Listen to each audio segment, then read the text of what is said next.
Students, আসসালামু আলাইকুম। দেখা যাচ্ছে কিনা একটু বল।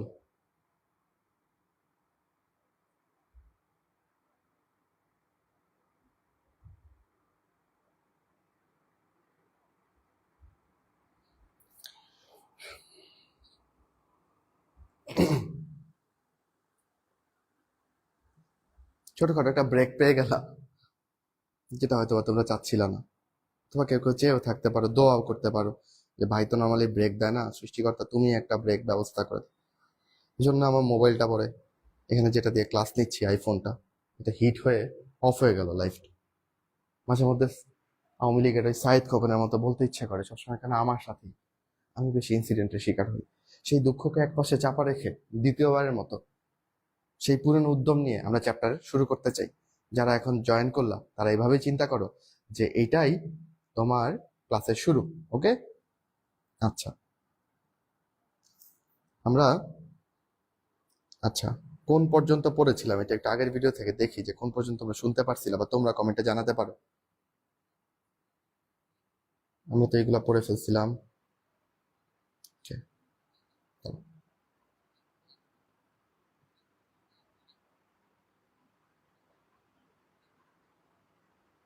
আচ্ছা, হ্যাঁ, আমরা যেখান থেকে শুনতে পাচ্ছিলাম না সেটা আমি ধরতে পেরেছি। আমি মনে করিয়ে দিচ্ছিলাম তোমাকে জৈব যৌগের কথা। জৈব যৌগে অ্যারোমেটিক যৌগ উৎপাদনে একটা একটা ছক ছিল, মনে করে দেখো। যেখানে আমরা কয়লাকে বিধ্বংসী পাতন করে কোল গ্যাস এবং আলকাতরা পাচ্ছিলাম। কোল গ্যাসকে তো জ্বালানি হিসেবে ইউজ করে ফেলছিলাম। আলকাতরার মধ্যে এরকম 5টা তেল ছিল, ঠিক আছে? এটা হচ্ছে লঘু তেল, মধ্যম তেল, ভারী তেল, সবুজ তেল এবং পিচ, রাইট? তো এগুলাকে আংশিক পাতন করে আমরা বিভিন্ন তাপমাত্রায় পৃথক করতে পারছিলাম। তাহলে আমার এখানে যে একটা পয়েন্ট লিখা যে অ্যারোমেটিক যৌগ উৎপাদনে এটা ব্যবহার হয়, এটা কি ভুল লিখছে? না, এই অ্যারোমেটিক যৌগগুলো কিন্তু এই তেলগুলোর মধ্যে পাওয়া যায়। আমি তোমাকে একটা প্রশ্ন জিজ্ঞেস করছিলাম যেটা কেটে গেছে, সেটা হচ্ছে যে ফেনল নিষ্কাশনে এখানে কোন তেলটা ব্যবহার করা হয়, দেখি তোমাদের মনে আছে কিনা। ওকে,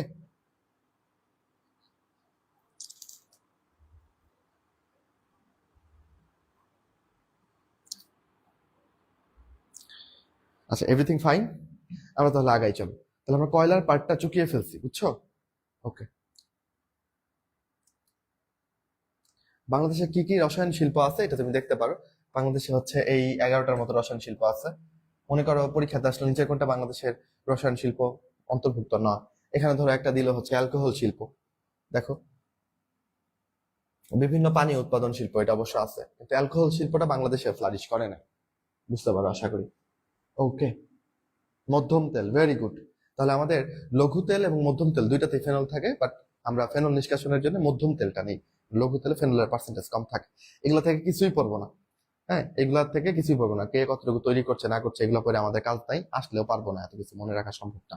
আমরা চলে আসবো ইম্পর্টেন্ট টপিক, ইউরিয়া উৎপাদনের মূলনীতিতে। ঠিক আছে, ইউরিয়া কিভাবে তৈরি করব। প্রথম কথা, ইউরিয়ার সংকেত তোমাকে জানতে হবে।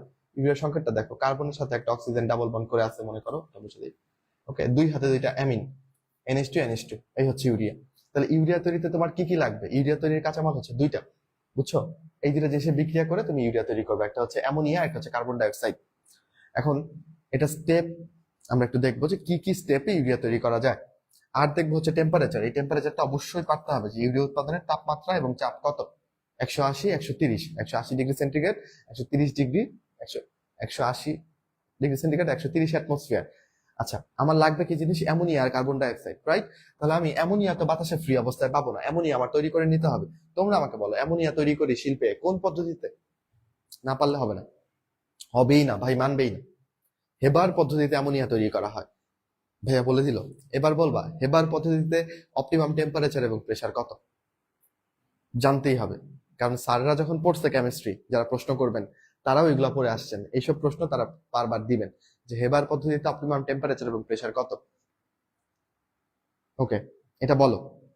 তাহলে আমরা প্রথমে যেটা করব, আমরা প্রথমে প্রাকৃতিক গ্যাস নিব। দেখো, তাহলে প্রাকৃতিক গ্যাস কিন্তু এটা কাঁচামাল হিসেবে কাজ করছে, তাই না?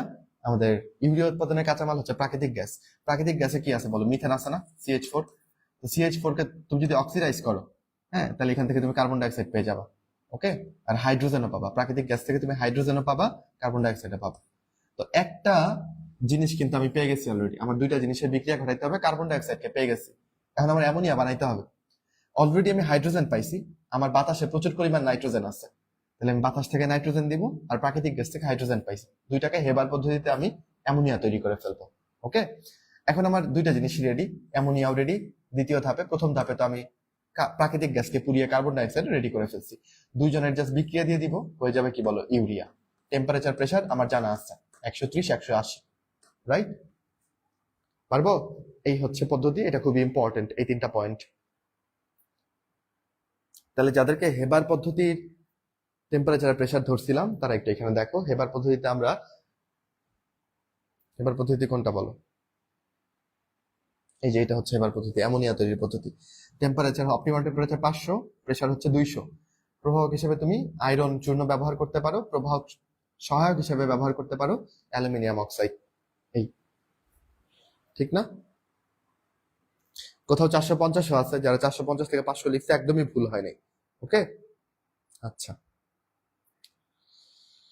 ওকে। যারা পুরো প্রক্রিয়াটাকে একটু বুঝতে চাও তারা একটু ফ্লো চার্টটা দেখতে পারো। হ্যাঁ, এটা তোমাকে মেন্টাল স্যাটিসফ্যাকশন দিবে। প্রাকৃতিক গ্যাস নিলা, এখান থেকে অ্যামোনিয়া, সরি, মিথেনকে নিয়ে নিলা, মিথেনকে তারপর জারণ করে তুমি কি পাবা? Carbon dioxide. আর পাইছো হাইড্রোজেন। এই হাইড্রোজেনকে বাতাসের সাথে বিক্রিয়া করায় কি বের করে ফেলবা বলো? অ্যামোনিয়া। এই যে হেবার পদ্ধতিতে তুমি অ্যামোনিয়া তৈরি করে ফেলছো। তাহলে এই দিক দিয়ে তুমি অ্যামোনিয়া গ্যাস দিচ্ছ, এদিক দিয়ে তুমি কার্বন ডাইঅক্সাইড দিচ্ছ। এই কার্বন ডাইঅক্সাইড আর মিথেন অ্যামোনিয়াকে কোথায় ঢুকাই দিচ্ছ? ইউরিয়া কনভার্টারে। ইউরিয়া কনভার্টারের টেম্পারেচার প্রেসার কত? 130 ডিগ্রি, 130 অ্যাটমসফিয়ার, 180 ডিগ্রি সেন্টিগ্রেড। এই টেম্পারেচারে ইউরিয়া কনভার্টারে যখন মিথেন, সরি, অ্যামোনিয়া আর হচ্ছে কার্বন ডাইঅক্সাইডকে দিয়ে দিবা, তারা ইউরিয়া তৈরি করে ফেলবে। উই আর ডান। আমাদের প্রথম শিল্প নিয়ে আমাদের পড়া শেষ।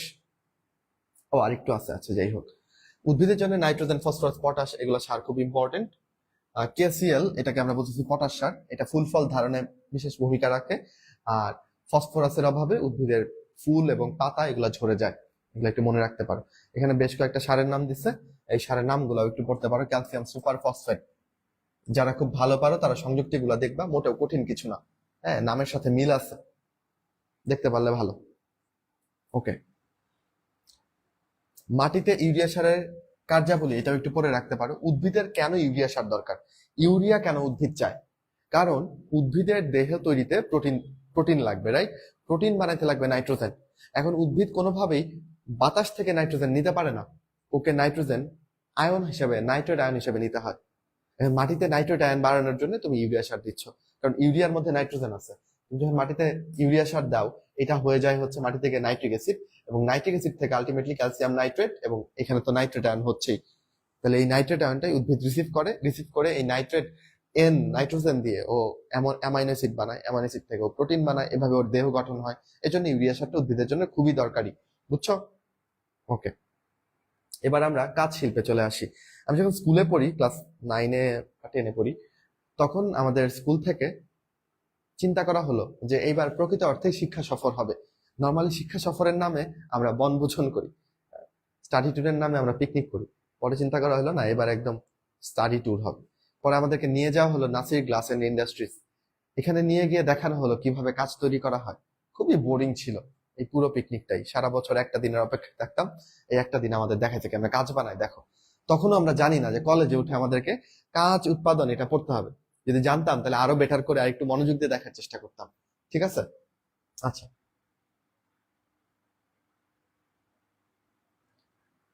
ওকে, দেখো, তুমি আমাকে বলতে পারবা কাজ কি একটা তরল নাকি কঠিন পদার্থ? তোমরা তো নর্মালি চর্মচক্ষুতে দেখলে তুমি বলো ভাই কাজ তো একটা কঠিন। এবার আমি তোমাকে একটু চমকে দেই, কাজ হচ্ছে একটা তরল, অত্যধিক শীতলীকৃত তরল, ঠান্ডা হয়ে গেছে এরকম একটা তরল। তুমি বলবো ভাই আমি এটা বিশ্বাস করি না, আপনি কাঁদলেও বিশ্বাস করি না। আমি তোমাকে বলি, তোমার বাসায় ধরো যে গ্লাসগুলো আছে, যেগুলো ধরো জানলার গ্লাস, তুমি আজকে তুমি গ্লাসের উপরের অংশের পুরুত্ব আর নিচের অংশের পুরুত্ব মেপে রাখবা। আজকে থেকে 100 বছর পরে এসে তুমি যদি এই গ্লাসের পুরুত্ব আবার মাপো, তুমি দেখবা নিচের দিককার গ্লাসের পুরুত্ব, মানে জানলার গ্লাসের নিচের দিকে দেখবা পুরুত্ব বেড়ে গেছে, উপর দিকের পুরুত্ব কমে গেছে। কেন এরকমটা হলো? কারণ এই কাচের একটা প্রবাহী ধর্ম আছে। তরল পদার্থের প্রবাহী ধর্ম থাকবে না? কাচেরও আছে, কিন্তু এই প্রবাহ ধর্ম এত অল্প যে আমরা নর্মাল টাইমে এটা ধরতেই পারি না। দীর্ঘ সময় পরে তুমি এটা হয়তো বা বুঝতে পারবা, বুঝছো? তাহলে কাজ হচ্ছে অত্যধিক শীতলীকৃত তরল। কি অদ্ভুত কথা, আজকের ক্লাসে একটা অদ্ভুত লাইন শিখলা, তাই না? আচ্ছা, আর কাচের নির্দিষ্ট কোনো মানে সংযুক্তি নাই, এক এক কাজে এক এক রকমের সংযুক্তি। তবে তুমি যদি কাচের একটা মোটামুটি সংযুক্তি বের করে নাও, তাহলে সেটা হচ্ছে এখানে একটা সোডিয়ামের অক্সাইড লাগবে, ক্যালসিয়ামের অক্সাইড লাগবে, আর সিলিকা লাগবে। বালি দিয়ে কাচ তৈরি করে। ওকে, আমার বনভূষণ বলা যাবে না, আমার শিক্ষা সফরের কিছু অভিজ্ঞতা মিশিয়ে এই টপিকটা আমি তোমাকে পড়াবো। চল। আচ্ছা, কাঁচ উৎপাদনের মূলনীতি। কাঁচের জন্য তোমার যেটা লাগবেই, কাঁচের যে মূল উপাদান, এটা হচ্ছে তিনটা, বুঝছো? তিনটা মূল উপাদান। কাঁচ বানাতে তোমার বালি লাগবেই। ওকে, তাহলে তুমি সিলিকা নিবা, সিলিকা হচ্ছে বালি। সাথে তুমি নিবা সোডা অ্যাশ। সোডা অ্যাশের সংকেত কি দেখো? Sodium carbonate. সোডা অ্যাশ হচ্ছে সোডিয়াম কার্বনেট। আর সল্ট কেক অ্যাশ যদি বলি, সল্ট কেক অ্যাশ হচ্ছে সোডিয়াম সালফেট। সোডা অ্যাশ থাকলে তুমি সোডা অ্যাশ নিবা, সাথে নিবা চুন। তাহলে দেখো, কাঁচ বানাইতে কি কি লাগবে কল্পনা করো। তুমি কাঁচ বানাচ্ছ, তুমি বালি নিছো, তুমি চুন নিছো, সাথে সোডিয়াম কার্বনেট নিছো। ঠিক আছে, নিয়ে মিশাবা এবং কত ডিগ্রিতে উত্তপ্ত করবা? 1450। আমি যখন গেছিলাম নাসির গ্লাস এন্ড ইন্ডাস্ট্রিজে, বড় বড় চুল্লি ছিল, এইটার অনেক দূর দিয়ে হেঁটে যাওয়ার সময় আমি জাহান্নামের তাপ অনুভব করছি, এরকম অনুভূত হয়েছে। যে তাপ, আমি ভয় লাগছে তাপে, আমি দৌড় দিয়ে পালাইছি চুল্লি থেকে অনেক দূরে, বুঝছো? তো কারণ চুল্লির ভেতরে কত ডিগ্রি তাপ? 1450 বা 1500 ডিগ্রি সেন্টিগ্রেড। চিন্তা করা যায়? কারণ এই চুল্লির মধ্যে তুমি বালিকে গলায় ফেলতেছো। Can you imagine? বালিকে গলাচ্ছ। এই চুল্লির মধ্যে তুমি চুনা পাথরকে গলায় ফেলতেছো তাপ দিয়ে। তাহলে টেম্পারেচার তো এরকমই লাগবে, বুঝছো? এখন তোমার কাছে তোমার রেসিপির জানো তুমি, কিন্তু সমস্যা হচ্ছে সোডিয়াম কার্বনেট নাই। তাহলে কি তুমি কাজ বানাইতে পারবা না? পারবা। সোডিয়াম কার্বনেটের বদলে তুমি সোডিয়াম সালফেট নিতে পারো, যার আরেকটা হচ্ছে সল্ট কেক অ্যাশ। ওকে, লবণ, কেক এবং ছাই। ওকে, সোডিয়াম সালফেট। অ্যাশ বলছে না? অ্যাশ মানে ছাই, ওই যে সালফার থাকবে আর কি। ওকে, এগুলা নিয়েও তুমি বানাইতে পারো। এগুলো হচ্ছে তিনটা মূল উপাদান।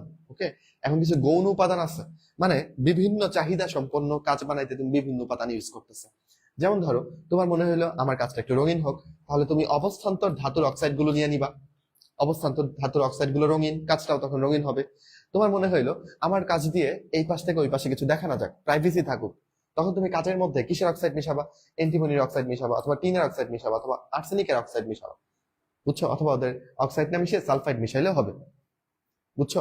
অ্যান্টিমনি। তাহলে ধরো, তুমি ধরো একটা একটা অস্বচ্ছ কাঁচ দিয়ে ঢেকে রাখছো, হ্যাঁ, এবং তুমি বলতেছো যে আন্টি আসেন। তোমার যে ঘরের শত্রু বিভীষণ, তোমার পাশের বাসার আন্টি, হ্যাঁ, ওনাকে অস্বচ্ছ কাচের বাইরে থেকে তুমি ডাকছো যে আন্টি আসেন, কারণ কাচের ভেতর দিয়ে উনি তোমাকে দেখতে পাচ্ছে না। তাহলে আন্টি দিয়ে হচ্ছে অ্যান্টিমনি, আর এখানে টি আছে, টি দিয়ে টিনও মনে রাখবে, আর আসেন দিয়ে হচ্ছে আর্সেনিক অক্সাইড। ওকে, তাহলে অ্যান্টিমনি, টিন এবং আর্সেনিকের অক্সাইড অস্বচ্ছ কাচ তৈরিতে ব্যবহার হয়। ওকে, ঠিক আছে। আচ্ছা, তারপর দেখো, তুমি চাও যে এই রঙিন কাচ আর রঙিন না থাকুক, এটাকে আবার তুমি বিরঞ্জন করে ফেলতে চাও, রংকে দূরীভূত করে ফেলতে চাও, তখন তুমি কি করবা বলো? ম্যাঙ্গানিজ অক্সাইড যুক্ত করবা। ঠিক আছে, ধরো এই যে তোমাদের এখন শরীরে, মনে কোনো রং নাই, তাই না? মনে কোনো রং নাই, তাহলে রংকে সরিয়ে ফেলতেছো, তাহলে এই যে ম্যাঙ্গানিজ অক্সাইড, ওকে, মনের যে অক্সাইড, সেটা দিয়ে তুমি কি করবা? বিরঞ্জন করে ফেলবা। ওকে, ম্যাঙ্গানিজ অক্সাইড দিয়ে। আর যদি মনে হয় যে তুমি যদি কম দামি গ্লাসের দোকানে যাও, কম দামি গ্লাসের মধ্যে দেখবা বুদবুদ থাকে, বা পেপার ওয়েটের মধ্যে দেখবা গ্লাসের মধ্যে দেখা যাচ্ছে বুদবুদ, তাই না? এই বুদবুদ গুলো সৃষ্টি হয় কার্বন ডাইঅক্সাইড বা সালফার ডাইঅক্সাইড দিয়ে। এই অক্সিজেনের দিকে তাকাইলে আমার বুদবুদ মনে পড়তো। এই যে এখানে একটা ও একটা বুদবুদ, এই ও একটা বুদবুদ। তাহলে এই বুদবুদ গুলো ভালো কাচের মধ্যে থাকে না। দামি কাচের মধ্যে বুদবুদ থাকলে মানুষ কিনবে। তো এই বুদবুদ গুলো দূর করার জন্য তুমি কি ব্যবহার করবা দেখো? সোডিয়াম নাইট্রেট, অ্যালুমিনিয়াম অক্সাইড, আর হচ্ছে অ্যামোনিয়াম ক্লোরাইড। এগুলো আসলে সবগুলোর জন্য আলাদা আলাদা অসংখ্য নেমুনিক দেওয়া যায়, বাট এগুলো নিজেকে উতরাইতে হবে, বিশ্বাস করো। এগুলো বারবার পরে তোমাকে একটু ক্লিয়ার করতে হবে, ঠিক আছে? আর এটা যদি তুমি একবার করে রেখে দাও, জীবনে মনে থাকবে না। নেমুনিক দিয়ে পড়লে মনে থাকবে না, দেখবে হারাই যাচ্ছে। আর যেখানে তোমার যেভাবে নেমুনিক তুমি বানাইতে পারো, নিজের নেমুনিক দিয়ে পড়ো, ইটস বেটার। ওকে, আচ্ছা। কাঁচ সামগ্রী কিভাবে তৈরি করবা, এটার জন্য একটু ফ্লোচার্টটা দেখি, চলো। ফ্লোচার্টটা দেখায় তোমার বুঝাই দিই, তাহলে তোমার খুব তৃপ্তি আসবে মনে, যে আমি তো প্রক্রিয়াটা পারি। তিনটা মূল উপাদান, বালি, চুনা পাথর, আর কি নিছো? Soda ash. সোডা অ্যাশ না থাকলে কি নিবো? সল্ট কেক অ্যাশ নিলাম। নিয়ে নির্দিষ্ট অনুপাত আছে, এটা মিশাইলাম। মিশায় তোমার গৌণ উপাদান যেটা দরকার, যেটা দরকার এটা তুমি মিশাবা। সাথে কি মিশাচ্ছ? কিউলেট গুঁড়া। ভাই, এটা কি জিনিস? বাচ্চারা, আমি যখন নাসির গ্লাস ইন্ডাস্ট্রিতে গেছি, আমি সবচেয়ে বেশি চমকিত হয়েছি কি দেখে জানো? ওইখানে দেখছি ভাঙা কাচের একটা বড় পাহাড়ের মতো চূড়া বানিয়ে রাখছে ওরা। আমি ভাবছি ওরা কোম্পানি বোধহয় লসে আছে, সব কাজ বোধহয় ভেঙে গেছে। পরে কলেজে উঠে পড়ে বুঝলাম না, এই ভাঙা কাজ দরকার। এই ভাঙা কাজ ওরা কাজ বানানোর সময় এটা মিশায়। এই ভাঙা কাচের টুকরাগুলোকে বলে কিউলেট। ভাঙা কাচের টুকরাগুলোকে কি বলে? কিউলেট। এটাকে ব্যবহার করা হয় কি হিসেবে জানো? ফ্লাক্স হিসেবে। ভাই ফ্লাক্স কি? ফ্লাক্স মানে হচ্ছে বিগালক। বিগালক কি ভাই? বিগালক হচ্ছে যেটা সহজে গলায় দিতে ব্যবহৃত হয়, বুঝছো? তাহলে এই বিগালক পদার্থ হিসেবে কাঁচ শিল্পে কি ব্যবহার করছে? কাচের টুকরাই। কারণ তুমি দেখো, তুমি যখন বালিকে গলায় দিতে চাচ্ছ, চুনা পাথরকে গলায় ফেলতে চাচ্ছ, এটা তো এত সহজে গলার পাত্র না। তুমি যদি সাথে আরেকটু কাঁচ দাও তাহলে এটা সহজে গলে। তাই এই কিউলেট গুঁড়াটা বিগালক হিসেবে আমরা ব্যবহার করছি। চুল্লিতে দিয়ে দিলাম সবকিছু, রেসিপি একদম ডান। মুখ্য উপাদান, গৌণ উপাদান, কিউলেট গুঁড়া সব দিয়ে 1450 ডিগ্রি সেন্টিগ্রেডে রান্না করব অনেকক্ষণ। পেয়ে যাব সবকিছু গলে গিয়ে কাজ হয়ে যাবে, গলিত কাজ। ঠিক আছে? এখন তুমি বলবা ভাই তাড়াতাড়ি ঠান্ডা করেন, আমার সময় নেই, আমি কাজ নিয়ে বাসায় যাব। না, তাড়াতাড়ি ঠান্ডা করলে কাজ ফেটে যাবে। কাজকে তুমি ইনস্ট্যান্ট তাড়াতাড়ি ঠান্ডা করতে পারবা না। এই 1450 থেকে ডিরেক্ট যদি তাকে 30 ডিগ্রি সেন্টিগ্রেড টেম্পারেচার নিয়ে আসো, সে বেঁকে যাবে, আকৃতি ঠিক থাকবে না। তাই আমরা ওকে স্টেপে স্টেপে ঠান্ডা করি। ব্যাপারটা কেমন আমি তোমাকে বলি। তুমি প্রথম এইখান থেকে নিয়ে আসবা, নিয়ে তাকে ধরো 400 বলছো বলো 454 থেকে 482, 454 থেকে 482 ডিগ্রি সেন্টিগ্রেডে তুমি ওইটাকে ঠান্ডা করবা। প্রথমে প্রথমে 1450 থেকে এই টেম্পারেচার নিয়ে আসবা। এরপর এখান থেকে তুমি কক্ষ তাপমাত্রায় নিয়ে আসো, বুঝছো? একবারে কক্ষ তাপমাত্রায় আনলে কাজ কি হবে? ফেটে যাবে, বেঁকে যাবে। এই যে মাঝখানে টেম্পারেচারে আমরা রেখে দিচ্ছি বেশ কিছুক্ষণ, এই স্টেজটাকে, এই ধাপটাকে আমরা বলি কাচের অ্যানিলিং। অ্যানিলিং করা বা বাংলায় বলি পান দেওয়া। ঠিক আছে? এই সময় নিয়ে ঠান্ডা করা, এটাই, বুঝছো? তাহলে পরীক্ষাতে আসতে পারে সাধারণ কাচের অ্যানিলিং টেম্পারেচার কত? তুমি বলবা 454 থেকে 482 ডিগ্রি সেন্টিগ্রেডে আমরা ওদেরকে ঠান্ডা করি। এরপর ওদেরকে কক্ষ তাপমাত্রায় আনি। পান দেওয়ার ব্যাপারটা কি বুঝছো? এরপর যদি তোমার মনে হয় যে কাচের উপর তুমি নকশা টকশা করবা, এগুলা করে বাজারজাত করে দিবা। এই হচ্ছে কাচ শিল্প। দেখছো?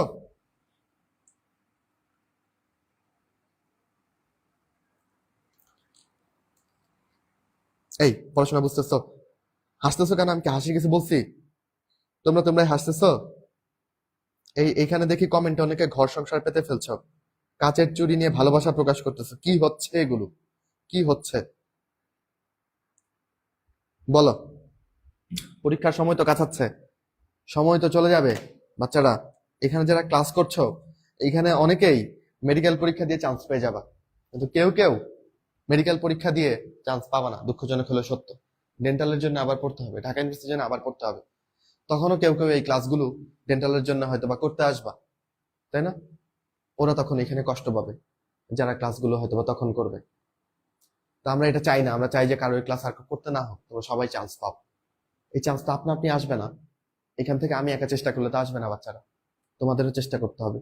তুমি যখন কমেন্টে 2-1টা কমেন্ট করতেছো ক্লাসের মধ্যে, ঘন্টায় একটা কমেন্টের ফ্রিকোয়েন্সি, সমস্যা নাই। কন্টিনিউয়াস কমেন্ট যদি করো তাহলে কিন্তু মনোযোগ আর থাকে না, ভাইয়ার কথা আর কানে থাকে না, তুমি কমেন্টটাই ভাবতে থাকো, তাই না? তখন যেটা হয়, আসল কাজের কাজটা হয় না। বাচ্চারা একটু সিরিয়াস হও, সময় বেশি নাই যে, পড়তে হবে আমাদের। ওকে, এবার আয় বিভিন্ন রকম। এই বল, এটা বল, কাচের প্রধান উপাদান কোনটা? দেখ, কাচ বানাইতে তোর সিলিকাও লাগবে, সোডা অ্যাশও লাগবে, অ্যালুমিনিয়াম অক্সাইড, এগুলো গৌণ উপাদান। চুন লাগে না আসলে। চুন বা চুনা পাথর যে কোনো একটা নিলেও হয়, সমস্যা নেই। ঠিক আছে? চুন বা চুনা পাথর যে কোনো একটা নিলে হয়, তারা নেই। তো এই তিনটা কিন্তু মুখ্য উপাদান, কিন্তু এর মধ্যেও সবচেয়ে বেশি পরিমাণে কোনটা লাগে? সিলিকা। তাহলে উত্তর কি হবে? সিলিকা, বালি। বিভিন্ন রকমের কাজ করি, চলো। সাধারণ কাজ হচ্ছে এটা, যেখানে সোডিয়াম অক্সাইড, ক্যালসিয়াম অক্সাইডের 6টা সিলিকা থাকবে। এটা দিয়ে তুমি নর্মাল গ্লাস বানাবা, বোতল বানাবা, এই জন্য এটাকে বোতল গ্লাস বা সফট গ্লাস বলবা। এবার আসো, যদি এখানে সোডিয়ামের অক্সাইড না নিয়ে তুমি পটাশিয়ামের অক্সাইড নাও, তাহলে তুমি এটাকে বলবা পটাশ গ্লাস। ওকে? সোডিয়ামের অক্সাইড নিলে তুমি বলবা সোডা গ্লাস। সিম্পল ব্যাপার। এই পটাশ গ্লাসটা বেশ শক্ত হয়, এটা দিয়ে আমি রাসায়নিক যন্ত্রপাতি বানাই আর কি, যে বুরেট, পিপেট, বিকার, এগুলা বানাই। এই জন্য এটাকে আমি রিফ্রেক্টরি গ্লাসও বলি। বেশ শক্তপোক্ত, তাপ দিলেও নষ্ট হয় না। এরপর আসো ফ্লিন্ট গ্লাস। ফ্লিন্ট গ্লাসে দেখো একটা এল আছে, এল দিয়ে মনে রাখবে এটা হচ্ছে লেড গ্লাস, এল দিয়ে হচ্ছে লেড। ওকে? তাহলে ফ্লিন্ট গ্লাসে কি থাকবে? লেড থাকবে। ওকে? তাহলে এখানে দেখো সোডিয়াম, পটাশিয়াম আর একটা কিসের অক্সাইড দেখতে পাচ্ছ? লেডের অক্সাইড। দেখছো? আচ্ছা, এই ফ্লিন্ট গ্লাসকে ব্যবহার করতেছে চশমার কাছে। তাহলে এটাকে অপটিক্যাল গ্লাসও বলা যায় না? চশমার কাছে যেহেতু স্লিন গ্লাস ব্যবহার করছো। ওকে, আচ্ছা, আর কোথায় ব্যবহার করছো দেখো? বৈদ্যুতিক বাল্ব, অপটিক্যাল যন্ত্রপাতি এগুলা তৈরিতে স্লিন গ্লাসটা ব্যবহার করছো। তারপর আসো ক্রুক্স গ্লাস। ক্রুক্স গ্লাস দিয়েও তুমি কি করতেছো? চশমার গ্লাস বানাচ্ছ। তবে এই চশমার গ্লাসটা ইউভি রশ্মিকে প্রতিহত করতে পারে, বুঝছো? ক্রুক্স গ্লাস হচ্ছে কি ইউভি লাইটকে প্রতিহত করতে পারে। এটার আরেকটা হচ্ছে সেরিয়াম গ্লাস। তাহলে এটা সংকেতে সেরিয়ামের অক্সাইড পাবা। ক্রুক্স গ্লাস হচ্ছে সেরিয়াম গ্লাস। দেখো ক্রুক্সও সি দিয়ে, সেরিয়ামের সংকেতে কিন্তু সিই দিয়ে, তাই না? ক্রুক্সও হচ্ছে সি দিয়ে। তাহলে ক্রুক্স গ্লাস হচ্ছে সেরিয়াম গ্লাস, মনে থাকবে। চশমার যারা পড়ো তারা জানো এটা ধরো সাধারণ গ্লাস। আরেক ধরনের গ্লাস আছে যেটাকে আমরা বলি ব্লু কাট লেন্স, তাই না? ব্লু কাট লেন্স, ওটা নীল আলোকে ঢুকতে দেয় না, ইউভি লাইটকে প্রতিহত করে। ওইখানে এই ক্রুক্স গ্লাসটা ইউজ হয়। আচ্ছা, এরপর যাদের টেবিল ল্যাম্প আছে, টেবিল ল্যাম্পেও দেখবে একটা কাঁচ দিয়ে শেড থাকে, তাই না? বা ঘরের বাতির মধ্যে অনেক সময় সুন্দর করে একটা কাঁচ থাকে সামনে দিয়ে, ওটা শেড হিসেবে থাকে। এটা কিন্তু অস্বচ্ছ একটা কাঁচ থাকে, ক্লিয়ার না কিন্তু জিনিসটা। এটা আলোকে ছড়িয়ে দেয়, একটা অস্বচ্ছ কাঁচ থাকে। বুঝতে পারছো তো কোনটার কথা বলছি? এই অস্বচ্ছ গ্লাসটার আরেক নাম হচ্ছে ওপাল গ্লাস। ওকে, ওপাল গ্লাস কি বলো? একটা অস্বচ্ছ বা অর্ধস্বচ্ছ গ্লাস। তাহলে এখানে তুমি দেখো অনেক অক্সাইড মিশাবা, এই জন্য এটা অস্বচ্ছ হয়ে যাবে। ঠিক আছে, ওপাল গ্লাস দিয়ে তাহলে কি বানাবো? বাতির শেড, বাতির একটা ঢাকনা টাইপের বানাবো। ওকে, তারপর আসো জেনা গ্লাস বা পাইরেক্স গ্লাস। পটাশ গ্লাস যেরকম শক্ত, পাইরেক্স গ্লাস ওইরকম শক্ত। পাইরেক্স এর আরেকটা হচ্ছে বোরোসিলিকেট, একটু মনে রাখবা। তাহলে এখানে বোরনের অক্সাইড থাকবে, বুঝছো? এখানে বোরনের অক্সাইডও থাকবে, বেরিয়ামের অক্সাইডও থাকবে, বি আর বি দুইটাই থাকবে। এটা দিয়েও তুমি কি বানাই ফেলতে পারবা? এই পাইরেক্স গ্লাস দিয়েও তুমি রাসায়নিক যন্ত্রপাতি বানাইতে পারবা। হ্যাঁ, এটা দিয়ে বুলেট পিপেট বানানো যায়, যদিও এখানে লিখছে কিনা এই যে রাসায়নিক বিকারক প্রতিরোধী হয়, লিখে যা বানাবা। বুঝছো? পাইরেক্স গ্লাসের আরেকটা নাম কি? জেনা গ্লাস, একটু পড়তে হবে। ফাইবার গ্লাস, তাহলে এখানে অনেক ছোট ছোট ফাইবার থাকবে, বুঝছো? এটা বেশ শক্ত হবে। এটা দিয়ে তুমি কি বানাবা? ঝালর আর পশমি বস্তু। কি এগুলো আমার জিজ্ঞেস করো না, পড়বা। লেমিনেটেড সেফটি গ্লাস, ধরো গাড়ি চালাচ্ছি আমি, যেমন ওই দিনই হয়েছে, আমি গাড়ি চালাচ্ছি, একটা ইটের টুকরা এসে পড়ছে এবং আমার গাড়ির সামনের দিকে একটা ছোট্ট করে মাইক্রোস্কোপে একটা স্পট পড়ে গেছে, এটা আমার চোখে ধরা দিচ্ছে। যাই হোক, নর্মালি গ্লাসের মধ্যে তুমি যদি ঢিল ছুড়ো তাহলে কিন্তু গাড়ির গ্লাস কিন্তু একদম কি হবে না, ফেটে যাবে না, মানে একদম ভেঙে চুরে আমার ভেতরে চলে আসবে না, এটা জাস্ট ফাটল দেখা যাবে, এটা আলাদা হয়ে যায় না। এর পেছনে কারণ কি জানো? গাড়ির জন্য যে গ্লাসগুলো বানানো হয় ওইগুলো গ্লাসের দুই পাশ দিয়ে লেমিনেট করে দেওয়া হয়, একটা পাতলা প্লাস্টিক বা এই টাইপের আবরণ দিয়ে এটাকে লেমিনেট করে দেওয়া হয়, যেন গ্লাসের টুকরাগুলো বের হয়ে ছড়িয়ে না পড়ে। যদি ছড়িয়ে পড়তো তাহলে ড্রাইভারের অবস্থা খারাপ হয়ে যেত, তাই না? জন্য গ্লাসের টুকরাগুলো আটকে থাকে দেখবা। এই গ্লাসটা হচ্ছে লেমিনেটেড সেফটি গ্লাস। ওকে, বুঝছো? কাঁচ ভাঙলে টুকরাগুলো প্লাস্টিক দ্বারা এখানে আবদ্ধ হয়ে থাকে। কালার গ্লাস বানাইতে অবস্থান্তর ধাতুর অক্সাইড ব্যবহার করবা, আগেই শিখাই ফেলছি। এখন তোমার মনে হলো যে সাধারণ কাজ ভাই খুবই বোরিং, আমি ভাই একটা নকশাযুক্ত কাজ চাই, প্রিয় মানুষকে উপহার দিব, একটু নকশা থাকলে ভালো হয়। আচ্ছা, তখন কি করা যায়? এটার জন্য যে বুদ্ধি আমরা করছি, প্রথমে একটা কাঁচ বানাইলাম, এরপর কাঁচের উপরে মোমের প্রলেপ দিয়ে দিলাম। মোমের প্রলেপের মধ্যে আমি সুন্দর করে খোদাই করে নকশা আঁকলাম। ওকে, তাহলে যে জায়গায় নকশা আঁকছি ওই জায়গায় কিন্তু মোম উঠে গেছে। এবার আমি যেটা করবো, হাইড্রোজেন ফ্লোরাইড দিয়ে দিব। হাইড্রোজেন ফ্লোরাইড দিয়ে দিলে এখানে হাইড্রোফ্লোরোসিলিসিক অ্যাসিড তৈরি হয়ে যাবে। এই হচ্ছে হাইড্রোফ্লোরোসিলিসিক অ্যাসিড। এইটা যেখানে তৈরি হবে ওইখানে কাঁচ ক্ষয় হয়ে যাবে। দেখো, যেখানে মোম লেগে আছে ওইখানে কিন্তু কাঁচ ক্ষয় হবে না, ওইখানে কাঁচ হাইড্রোজেন ফ্লোরাইডের সাথে বিক্রিয়া করতে পারবে না, কারণ মোম একটা দারুণ নিষ্ক্রিয় পদার্থ। ঠিক আছে? ওকে,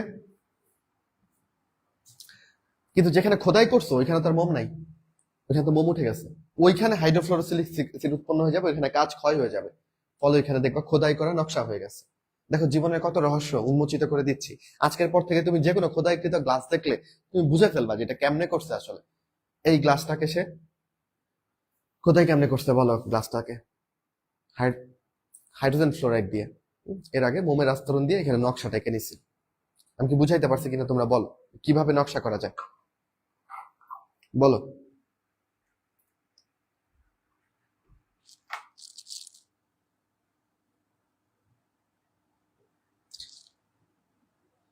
আচ্ছা, তোমরা কি করতেছো বলো কমেন্টে দেখি, খাই গল্প করতেছো তোমরা?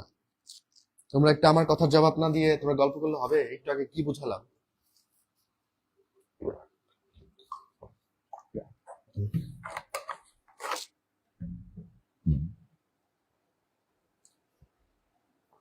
ওকে, হলো। বুলেট প্রুফ গ্লাস কিভাবে বানানো হয়? এখানে জাস্ট অনেক মোটা করে গ্লাস বানানো হয়, বুঝছো? গ্লাসের পুরুত্ব অনেক বেশি হয়, আচ্ছা, এই গ্লাসগুলো লেমিনেটেড সেফটি গ্লাস। এগুলো ওই যে পলিকার্বনেট নামক একটা থার্মোপ্লাস্টিক দিয়ে অনেক মোটা করে বানানো হয়, ফলে বুলেট এটার ভেতর দিয়ে যাইতে পারে না, আটকে যায়। Okay. আচ্ছা, তোমরা অনেকে কাঁচ এবং সিরামিকের পার্থক্য জানো না। আমরা কাঁচ শিল্প পড়ে ফেলছি। তোমরা যেটাকে কাঁচের প্লেট বলো, ওইটা আসলে সিরামিকের প্লেট। বেসিন, কমোড, এগুলা কি দিয়ে বানাইছে? এগুলা সিরামিক দিয়ে বানাইছে, এগুলা কাঁচ দিয়ে বানায়নি, বুঝছো? তো সিরামিক শিল্প আর কাঁচ শিল্প ডিফারেন্ট। ওকে, আচ্ছা, তুমি যে মগে চা খাও, কফি খাও, ওইটাও সিরামিকের হওয়ার সম্ভাবনা বেশি। আসো, সিরামিকের দেখো কাঁচামাল হচ্ছে তিনটা, সবারই প্রধান তিনটা করে কাঁচামাল থাকে, তাই না? কাঁচের ক্ষেত্রে কি কি ছিল?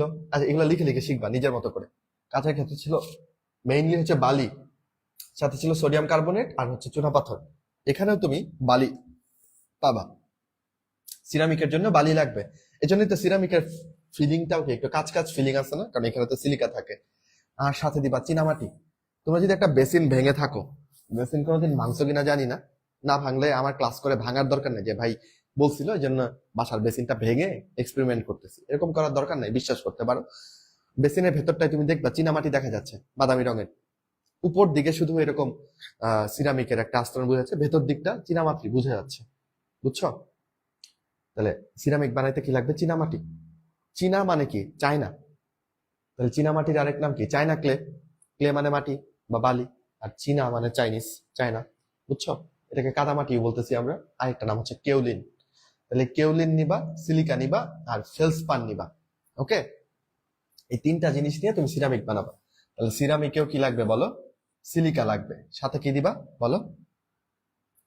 সাথে হচ্ছে ফেলসপার আর চায়না ক্লে নিবা। আচ্ছা, কেওলিনের সংখ্যাটা একটু দেখবা। এখানে অ্যালুমিনিয়াম অক্সাইড থাকে, দুইটা সিলিকা থাকে, দুইটা পানি থাকে। কাদামাটিতে পানি থাকবে না? থাকবে। ওকে, ফেলসপার কি জিনিস দেখো। ফেলসপার গুলাকে নিচ্ছি বিগালক হিসেবে। এখানে তো আর সিরামিকের চূর্ণ আলাদা করে মিশাই না কাচের মতো, এখানেও তো সিলিকাকে গলাইতে হবে, কাদামাটিকে গলাইতে হবে। তো গলানোর জন্য আমরা এইসব জিনিস ব্যবহার করি। হ্যাঁ, অ্যালুমিনা, সিলিকা, ক্ষারীয় অক্সাইডের মিশ্রণ, এগুলো হচ্ছে ফেলসপার। দেখো, পটাশ ফেলসপারের সংকেত কি? পটাশিয়াম অক্সাইড, অ্যালুমিনিয়াম অক্সাইড আর 6টা সিলিকা। সোডা ফেলসপার বললে এখানে জাস্ট সোডিয়াম অক্সাইড হবে। লাইম ফেলসপার বললে এখানে জাস্ট ক্যালসিয়াম অক্সাইড হবে। তাহলে এই সংকেতগুলো লিখে লিখে তোমার একটু কষ্ট করে শিখতে হবে। ফেলসপার হচ্ছে ফ্লাক্সিং। ফ্লাক্সিং পদার্থ মানে বুঝে গেছে তো, বিগালক, ওরা এটাকে গলাবে। আর আমাদের সিলিকা কি বলো? সিলিকা কি সহজে গলে? না, সিলিকা সহজে গলতে চায় না। তাহলে এটা একটা রিফ্র্যাক্টরি দ্রব্য। যাকে সহজে গলানো যায় না সে রিফ্র্যাক্টরি দ্রব্য, আর যে এটাকে সহজে গলাইতে হেল্প করে সে হচ্ছে ফ্লাক্সিং পদার্থ। ওকে, সিরামিক যেরকম একটা মানে সিলিকা যেরকম একটা রিফ্র্যাক্টরি দ্রব্য, এরকম আরো কিছু রিফ্র্যাক্টরি দ্রব্যের নাম লেখা আছে। এই দেখো, অ্যালুমিনা, চুনা পাথর, ম্যাগনেসাইট। বলতো ম্যাগনেটাইটের সংকেত কি? ম্যাগনেটাইটের সংকেত কিন্তু Fe3O4, রাইট? ম্যাগনেটাইট এটা। আর ম্যাগনেসাইট ম্যাগনেসিয়াম কার্বনেট, এটা কিন্তু ডিফারেন্ট জিনিস, দেখছো? আচ্ছা, কি বলতেছি? তাহলে এরাও সহজে গলতে চায় না, এই জন্য এরা রিফ্র্যাক্টরি দ্রব্য, এদের গলনাঙ্ক অনেক উচ্চ। আর বিগালক এগুলো সহজে গলাই দেয়। বোরাক্সের সংখ্যা জানতে হবে তোমাকে, Na2B4O7, 10 অণু পানি থাকবে। ক্রায়োলাইট এগুলো সহজে গলায় দিতে হেল্প করে, তাই এরা ফ্লাক্সিং পদার্থ। ডলোমাইট কি একটা রিফ্র্যাক্টরি দ্রব্য। ডলোমাইট হচ্ছে দুইটার অক্সাইড, ক্যালসিয়াম অক্সাইড, দুইটা কার্বনেট, ক্যালসিয়াম কার্বনেট আর ম্যাগনেসিয়াম কার্বনেট, কার্বনেট। এগুলো একটু রিডিং করবা। আচ্ছা, এবার কিভাবে তুমি সিরামিক বানাও এটা তোমার একটু দেখাই। স্টেপ গুলোর নাম যাদের খুব ভালো লাগে তারা পড়বা। চায়না ক্লে, নিরোধন, মুলাইট গঠন, ক্রিস্টোবাইলেট গঠন, টেম্পারেচার, লেস ইম্পর্টেন্ট। যারা ভালো পড়তে পারে ওরা এগুলা সংকেত এবং টেম্পারেচার পড়বা, আর যারা কঠিন লাগে তারা স্কিপ করবা। আমি তোমাকে একটু প্রস্তুতিটা বুঝাই দিই কিভাবে তুমি সিরামিক বানাবা। তোমার যে তিনটা মূল উপাদান কি কি বলো? সিরামিক বানাচ্ছ, সিরামিকের জিনিসকে বাংলায় বলে চীনামাটির জিনিস, তাহলে চীনামাটি অবশ্যই নিতে হবে তোমাকে। কাচের মতো একটা ফিল দিচ্ছে, তাহলে সিলিকা অবশ্যই নিতে হবে। এখন এগুলো সহজে গলে না, এগুলোকে গলাইতে ফ্লাক্সিং পদার্থ হিসেবে ফেলসপান নিতে হবে। তিনটা মূল উপাদান নিলাম, নিয়ে আমি যেটা করব, এই তিনটা উপাদানকে সমানভাবে সুন্দর করে মিশাইতে হবে, বুঝছো? তাই আমি এটা পানি দিয়ে একটা দ্রবণ তৈরি করব, দ্রবণের মতো, এটাকে বলি স্লিপ। স্লিপ তৈরি করলাম। এখন তো পানির কাজ শেষ, এখন আমি ফিল্টার প্রেসে দিব। প্রেস কি করবে? চাপ দিবে, চাপ দিয়ে এটার ভেতরে সব পানি বের করে দিবে, কারণ এটা পানি দিয়ে আমি ইকুয়ালি মিশাই ফেলছি। আর যদি শুকনা শুকনা মিশাইতাম তাহলে ইকুয়ালি মিশতো না। পানি দিয়ে মিশাই স্লিপ বানাইছি, চাপ দিয়ে সব পানি বাইর করে দিচ্ছি। যেটা পাবা এখন এটা কেকের মতো হবে, নরম নরম, একটু একটু পানি থেকে যাবে তো চাপ দেওয়ার পরেও, এটা কেক বলতেছি। কেককে আমি কি করব দেখো, এখানে হচ্ছে শেফিং, ভাই শেফিং না, এটা হবে শেপিং। এটা আসলে কি বলো, হচ্ছে শেপিং। তুমি শেপ দিবা এবার। তুমি কি এটাকে প্লেট বানাবা, নাকি এটাকে তুমি কমোড বানাবা, নাকি এটাকে বেসিন বানাবা, এই শেপটা তুমি দিবা। দেওয়ার পরে কি করবা, ড্রাই করবা। ড্রাই করলে পরে যে শুকনা জিনিসটা পাওয়া যায় এটাকে আমরা ব্লাঙ্ক বলতেছি। আগে ছিল কেকের মতো নরম, বুঝছো, এরপর এটা বিস্কুটের মতো হয়ে যাবে। এই বিস্কুটটাকে তুমি ব্লাঙ্ক বলতেছো, শুকনা জিনিস। ওকে, এরপর নর্মালি যদি এরকম শুকনা শুকনা চীনামাটির একটা বেসিন এনে দিই তুমি কিনবা, চীনামাটির একটা প্লেট দিয়ে তুমি কিনবা, এটাকে একটু গ্লেজ করতে হবে না, চকচক করতে হবে না, মেহমান আসলে তুমি খাইতে দিবা, চকচক করতে হবে। তাহলে এটাকে গ্লেজিং মিশ্রণ দিয়ে উত্তপ্ত করবা, তাহলে উপরের পার্টটা গ্লেজ করবে। যদি মনে করো একটু নকশা টকশা আঁকবা, এই গ্লেজ করার আগেই তুমি নকশা এঁকে নিবা, এরপর গ্লেজিং মিশ্রণ দিবা। এটা উপরে একটা কাঁচ কাঁচ ফিল দিবে, চকচকা ফিল দিবে, বুঝছো? সিরামিক সামগ্রী পেয়ে গেল। বুঝে নিতেছো?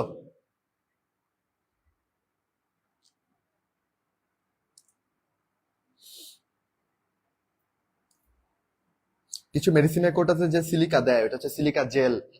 হ্যাঁ, ওটা একটু প্রসেসড সিলিকা। বালি হচ্ছে পিওর সিলিকা, বুঝছো?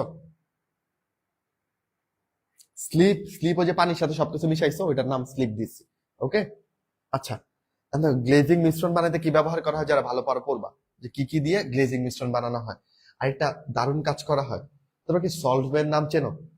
আমি যেরকম খাই, খাবারের ভিডিও দেখি, তো আমার ইচ্ছা আছে যে তোমাদের পড়ানোর দায়িত্ব একদিন শেষ হবে ধীরে ধীরে, তখন আমি ঘুরবো ফিরবো খাবো। তো আমাকে দুবাই যেতে হবে, টার্কি যেতে হবে। হ্যাঁ, ওদের ওইখানে যে ওই যে, আমি তো মাংসাশী, বুঝছো, আমি তো ভেজিটেরিয়ান না, তো ওইখানে অনেক মিট অপশনস অনেক বেশি বেশি, ওগুলো যে ট্রাই করতে হবে। সল্ট বে নামক একজন শেফ আছে, এইভাবে লবণ ছিটায় দেয়, বুঝছো, এই যে তার কুনুয়ের ময়লাগুলোতে লবণ লেগে লেগে স্টেকের উপর পড়ে, এটাই অনেক ফেমাস। সবাই এখানে যেয়ে খায়, অনেক টাকা লাগে। হ্যাঁ, তো যাই হোক, কোনো একদিন গিয়ে খাবো হয়তো বা, আল্লাহ যদি তৌফিক দেয়। এটা পড়তে গেলে আমার এরকম লাগে, কারণ কি জানো, তুমি যখন সিরামিকের যখন গ্লেজিং প্রক্রিয়া করবা, তখন তুমি প্রথমে তার কি দিবা বলো, গ্লেজিং যে মিশ্রণটা, যেগুলো এই যে লেডার অক্সাইড, বোরিক অক্সাইড, এগুলো দিয়ে বানাইছো, বুঝছো। তোমার যদি মনে হয় যে আমি সিরামিকটাকে নীল বানাইতে চাই, তখন তুমি একটু কোবাল্ট অক্সাইড দিবা, বুঝছো, তাহলে এটা নীল রঙের হবে। হ্যাঁ, তুমি যদি মনে করো আমার ব্লেডটা বেগুনি রঙের হোক, ঠিক আছে, তাহলে তুমি কি দিবা বলো, ম্যাঙ্গানিজ ডাইঅক্সাইড। ঠিক আছে, দেখো এই ম্যাঙ্গানিজ ডাইঅক্সাইড দিয়ে কাচকে বিরঞ্জন করছিলাম, কিন্তু সিরামিকের মধ্যে ওকে দিলে সে বেগুনি হয়ে যায়, বুঝছো, অদ্ভুত না? আচ্ছা,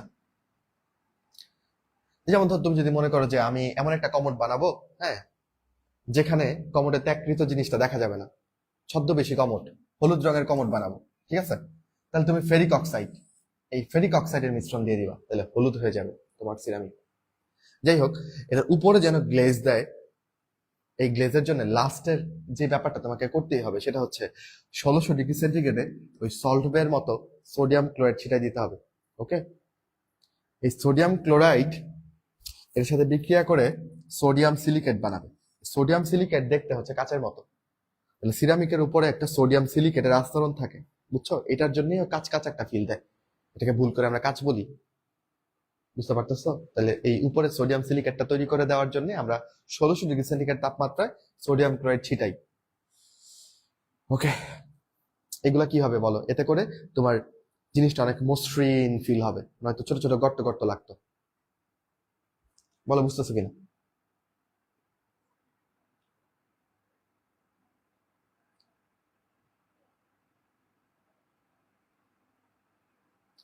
ওকে, একটু এটা পড়ো, রঙিন কাঁচ তৈরিতে কোনটা ব্যবহৃত হয় না? তাড়াতাড়ি বলো, সময় 1 সেকেন্ড। সিরামিক না কিন্তু, সিরামিক টপিকের মধ্যে কাছ থেকে প্রশ্ন করছে, আগের পড়া মনে আছে কিনা? তাহলে এই যে তোমাদের ম্যাঙ্গানিজ অক্সাইড, এটা দিয়ে বিরঞ্জন করে ফেলতেছিলাম। ওকে, ওকে হইলো, পারতেছি। এখানে অনেক কথা লেখা আছে, সিলেক্টিভ ভাবে পড়তে হবে, আমি সেটা ভাগ করে দিচ্ছি। যে যারা ভালো পারো ওরা এগুলো সব দাগানো লাইন পড়বা, আর যারা কম পারো, এই যে যেমন এই জেনে নাও পার্টটা, যারা কম পারো তারা একটু ইগনোর করে ফেলবা, ঠিক আছে, এত এত জিনিস মনে রাখা যাবে না। এটা মনে রাখবা, সিরামিক তাপের কুপরিবাহী, ঠিক আছে, তাপ প্রবাহিত হয় না এটা দিয়ে, এই জন্য এটাকে ফার্নেস তৈরিতে, ফার্নেস মানে কি রে, ফার্নেস মানে চুল্লি, তো চুল্লি বানাইতে তুমি সিরামিক ব্যবহার করতে পারো। এবং বৈদ্যুতিক ইনসুলেটর রূপে, ইনসুলেটর মানে কি, তাপের কুপরিবাহী, বিদ্যুতের কুপরিবাহী জিনিস, এটা তৈরিতেও তুমি সিরামিক ব্যবহার করতে পারো। হলো? আচ্ছা, আসো আমরা একটু কাগজ বানাই। আচ্ছা, আমরা কাগজ বানাবো, সিমেন্ট বানাবো, তারপর হচ্ছে কি বানাবো, চামড়া শিল্প পড়বো। এরপরে আমাদের শিল্প শেষ, চ্যাপ্টার মোটামুটি শেষের দিকে চলে আসবে। আয়, তাহলে কাগজ বানানোর জন্য তুমি কি নিবা? গাছপালা নিবা। কেন? কারণ কাগজের মূল উপাদান হচ্ছে সেলুলোজ। সেলুলোজ কই পাবা? গাছপালার মধ্যে, যেহেতু কোষ প্রাচীর সেলুলোজ দিয়ে তৈরি। ওকে, কাহিনী হচ্ছে তুমি যে যে গাছপালা নিচ্ছ বা বাঁশ, কাঠ, শন, খড়, পাটকাঠি, আখের ছোবড়া, নারকেলের ছোবড়া, এইসব জিনিস যে নিচ্ছ, এখানে সেলুলোজ আছে, এটা সত্য কথা। বাট এটার সাথে লিগনিন এবং হেমিসেলুলোজ আছে, রাইট? বাট কাগজ বানাইতে এগুলা লাগবে না। কাগজ বানাইতে কি লিগনিন হেমিসেলুলোজ লাগবে না? তাহলে আমি যখন কাগজ বানাইতে যাব, আমার বিগেস্ট চ্যালেঞ্জ এই লিগনিন হেমিসেলুলোজ এইসব জিনিসপত্র আলাদা করে শুধুমাত্র সেলুলোজকে পৃথক করা। তাহলে আমার ব্যাপারটা ইজি হয়ে গেল। কাগজকে 2 ধাপে বানানো হয়, মনোযোগ দিয়ে শুনো। এই কাগজের উপরে তুমি লিখো কেমনে বানাচ্ছে, এটা একটু জানা দরকার আছে না বাচ্চারা? প্রথমে তুমি পাল্প বানাবা, পাল্প মানে কাগজের মন্ড। এরপরে এই মন্ডকে তুমি সুন্দর সুন্দর কাগজের পৃষ্ঠায় রূপ দিবা। বুঝতে পারতেছো? আসো, তাহলে আমি কিভাবে একটা কাঠ থেকে সেলুলোজ ফাইবারকে আলাদা করব, ঠিক আছে, এটি আমি দেখাবো তোমাকে সামনে। তার আগে এগুলোর একটু পরিচয় পড়বা, যে উদ্ভিদের মূল কাঠামোকে দেয় সেলুলোজ এবং এটা পরিমাণ কত থাকে? 40 থেকে 45। প্রাকৃতিক ত্রিমাত্রিক পলিমার কোনটাকে বলতেছো? লিগনিনকে, এটার পরিমাণ 20 থেকে 30, ঠিক আছে। হেমিসেলুলোজের পরিমাণ 35 থেকে 30, একটু পড়লাম। আচ্ছা, প্রথমে তাহলে আমরা পাল্প তৈরি করি। চলো, 3টা রাসায়নিক পদ্ধতিতে পাল্প তৈরি করা যায়। একটার নাম হচ্ছে সালফেট পদ্ধতি, একটা সালফাইট পদ্ধতি, একটা সোডা পাল্প পদ্ধতি। সালফেট পদ্ধতির আরেকটা হচ্ছে ক্রাফট পদ্ধতি। এখন আমাদের দেশে সবচেয়ে জনপ্রিয় যে কাগজ, এটাকে বলা হয় কর্ণফুলী কাগজ। তোমরা চিনো কিনা জানি না। নর্মাল নিউজ প্রিন্ট কাগজের থেকে একটু উন্নত মানের, একটু সুন্দর মোটা কাগজ। মনে আছে ছোটবেলায় আমরা, আমি নিজেও, আমার বাবাও আমাকে কেয়ার করতো, এই জন্য আমাকে মোটামুটি তখন, এখন কাগজের দিস্তা কত টাকা আমি জানি না, আমি যদি ছোটবেলার কথা বলি, তখন নিউজ প্রিন্ট ছিল 60 টাকা দিস্তা, আর কর্ণফুলী কাগজ ছিল 12 টাকা কি 13 টাকা দিস্তা, অলমোস্ট ডাবল দাম। তো যারা কর্ণফুলী কাগজে লিখতো তাদেরকে অন্যরা রাজার ছেলের নামে, মানে রাজার ছেলের মতো দেখতো আর কি, যে এত ভালো কাগজে লিখতেছে। এখন তো এত কিছু চিন্তা করার সময় নেই, তো কাগজ মানে কাগজ তোমাদের কাছে। যাই হোক, কর্ণফুলী কাগজ বেশ ফেমাস, বুঝছো? আমরা ছোটবেলায় অনেক শুনতাম যে এটা কর্ণফুলী কাগজ, এটা নিউজ প্রিন্ট কাগজ। অঙ্ক করার জন্য আমরা নিউজ প্রিন্ট কাগজ ব্যবহার করতাম। হ্যাঁ, এবং তোমাদের ক্ষেত্রে এই ব্যাপারটা সত্য হবে কিনা জানি না, আমরা আগে উদ্দীপনার সাথে অঙ্ক করতাম। নতুন কাগজ নিয়ে এসে, 1 দিস্তা কাগজ নিয়ে আসছি, কখন শেষ করবো অঙ্ক করে, চ্যালেঞ্জের মতো হইতো। 1 দিস্তা কাগজ অঙ্ক করে শেষ করে মায়ের হাতে জমা দিতাম, দেখো সব অঙ্ক করে শেষ করছি, কি গৌরব, বাহ। আসো, তাহলে এই কর্ণফুলী পেপার মিলে কোন পদ্ধতিতে তৈরি করে জানো? এই সালফেট পদ্ধতিতে বা ক্রাফট পদ্ধতিতে। যেহেতু এটা বিখ্যাত কাগজ, এখানে কিভাবে তৈরি করছে সেই প্রসেসটাই তোমাকে পড়াবো। ওকে, শুনতে পাচ্ছ সবাই? হ্যাঁ, ওকে। কাগজের জিএসএম কি? ওইটা হচ্ছে মানে কত গ্রামের কাগজ, ওইটা মাপে আর কি। আচ্ছা, ভারী কাগজ হলে জিএসএম বাড়ে আর কি, বুঝছো? যেমন তোমাদের বইগুলো আমরা বেশ দামি কাগজে ছাপাইছি এই বছর, যে বইগুলো তোমরা পাইছো, বুঝছো? ওকে, চলো, কি কি লাগবে? প্রথমে সেলুলোজের উৎস লাগবে। উৎস হিসেবে নিব ব্যালসাম জাতীয় নরম কাঠ। ব্যালসাম কাঠ হচ্ছে নরম, ঠিক আছে। কেন? কারণ এখানে সেলুলোজ ফাইবার বেশি, অন্যান্য জিনিসপত্র কম। আমার লাগবে কোনটা? আমার কি হেমিসেলুলোজ লাগবে? আমার কি রেজিন লাগবে? আমার কি লিগনিন লাগবে? না, কাগজের জন্য শুধু সেলুলোজ লাগবে। তাহলে এটা যেখানে বেশি এটাই নিব। এখন এইটাকে রান্না করতে হবে। তুমি যে কাঠ নিছো, আখ নিছো, ছোবড়া নিছো, শন নিছো, এই সব কিছুকে রান্না করতে হবে। রান্না করার জন্য একটা লিকার লাগবে, একটা তরল লাগবে। এটাকে আমি কুকিং লিকার বলতেছি। এই কুকিং লিকারটা তুমি কিভাবে বানাবা? এই পার্সেন্টেজ গুলা পড়বা। কুকিং লিকারে 27.1% সোডিয়াম সালফাইট থাকে, 58.6% সোডিয়াম হাইড্রোক্সাইড, মানে এটা বেশ ক্ষারীয় একটা লিকার, বুঝতেই পারতেছো। আর 14.3% সোডিয়াম কার্বনেট, যার আরেক নাম সোডা অ্যাশ, তাই না? তাহলে আমি যদি বলতে পার, প্রশ্ন করি যে কুকিং লিকারে কোনটা থাকে না? সল্ট কেক অ্যাশ কি এখানে থাকে কিনা বলো? থাকে না। সল্ট কেক অ্যাশ কি? সোডিয়াম সালফেট, ওইটা থাকে না। ওকে, তাহলে সোডিয়ামের কার্বনেট, সোডিয়ামের হাইড্রোক্সাইড, সোডিয়ামের সালফাইড, এগুলা দিয়ে আমি কুকিং লিকার বানাইলাম। এগুলোর মধ্যে কাঠগুলো দিয়ে জাল দিব, বুঝছো? কিভাবে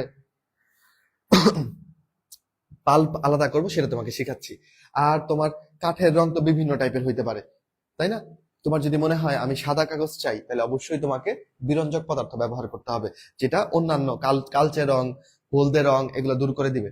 বিরঞ্জক পদার্থ হিসেবে তুমি ক্লোরিনের ডাইঅক্সাইড ব্যবহার করতে পারো, ক্যালসিয়াম হাইপোক্লোরাইড ব্যবহার করতে পারো। ক্যালসিয়াম হাইপোক্লোরাইড মানে কি? ব্লিচিং পাউডার, সংকেতটা দেখে রাখবা। ওজোন গ্যাসকেও আমরা বিরঞ্জক হিসেবে ব্যবহার করতে পারি, হাইড্রোজেন পারঅক্সাইডকে ব্যবহার করতে পারি। ওকে, বুঝলা? তাহলে কি কি লাগবে? কাঠ নিলাম, নরম কাঠ, কুকিং লিকার বানাইলাম, আর বিরঞ্জক গুলো রেডি রাখলাম। চলো এবার আমরা কাগজ বানাই। আমরা ফ্লো চার্ট থেকে পড়ে ফেলি। তাহলে প্রথমে কাঁচামালগুলো টুকরা টুকরা করে ডাইজেস্টার দিলাম। ডাইজেস্টার হচ্ছে আমাদের পাতিল, যেখানে আমরা রান্না করব।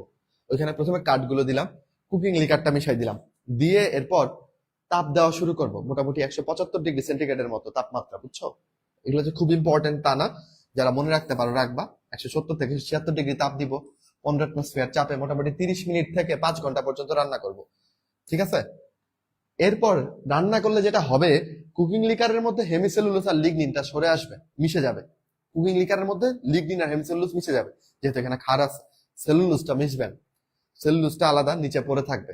এর জন্য আমরা রান্না করছি। তাহলে সেকেন্ড ধাপে আমরা কি করে ফেলবো? সেলুলোজকে পৃথক করব, বুঝছো? এই যে সেলুলোজকে পৃথক করব, আর লিগনিন হেমিসেলুলোজ যুক্ত ব্ল্যাক লিকারকে আলাদা করে ফেলবো। কুকিং লিকার তাহলে কি হয়ে গেল বলো রান্না করার পরে? Black liquor. পরীক্ষাতে আসবে ব্ল্যাক লিকারের রং কি?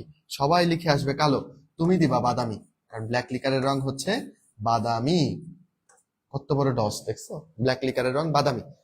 তুমি কি এই ব্ল্যাক লিকারকে ফালাই দিবা? এত কষ্ট করে বানাইছো না, এটাকে রিইউজ করা যায়।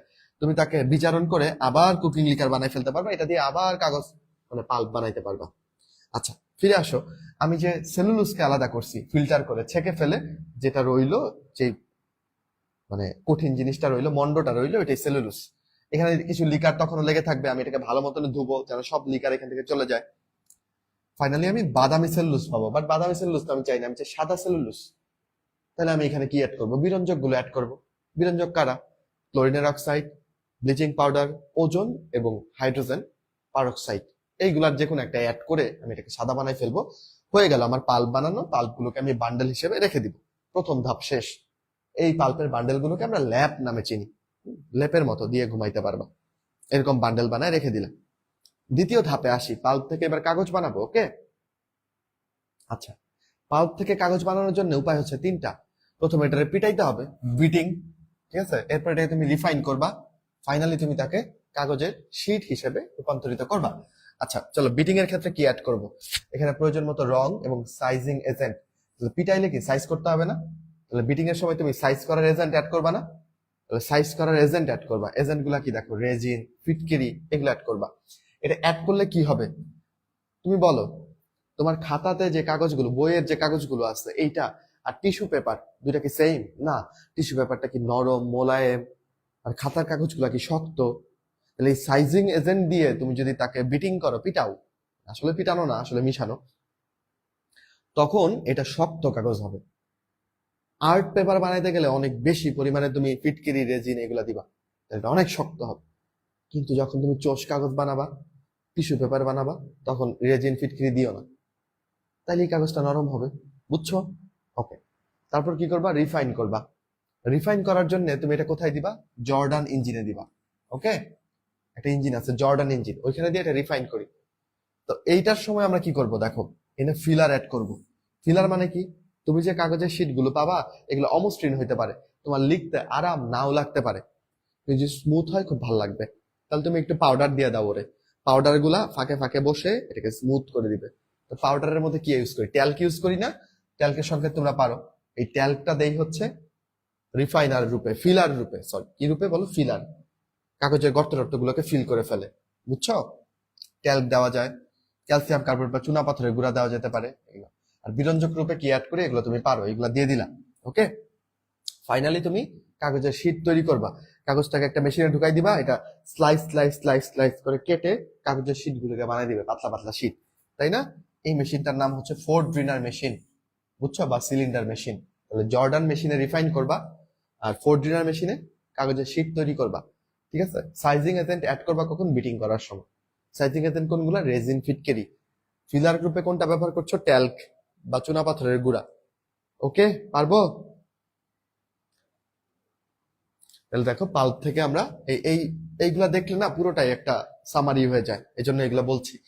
কাগজের পাল্পকে তুমি পিটাইলা, বিট করলা কি দিয়ে? সাইজিং এজেন্ট দিয়ে। সাইজিং এজেন্ট কি? রেজিন, ফিটকারি, এগুলা দিয়ে। পরে তুমি কি করবা?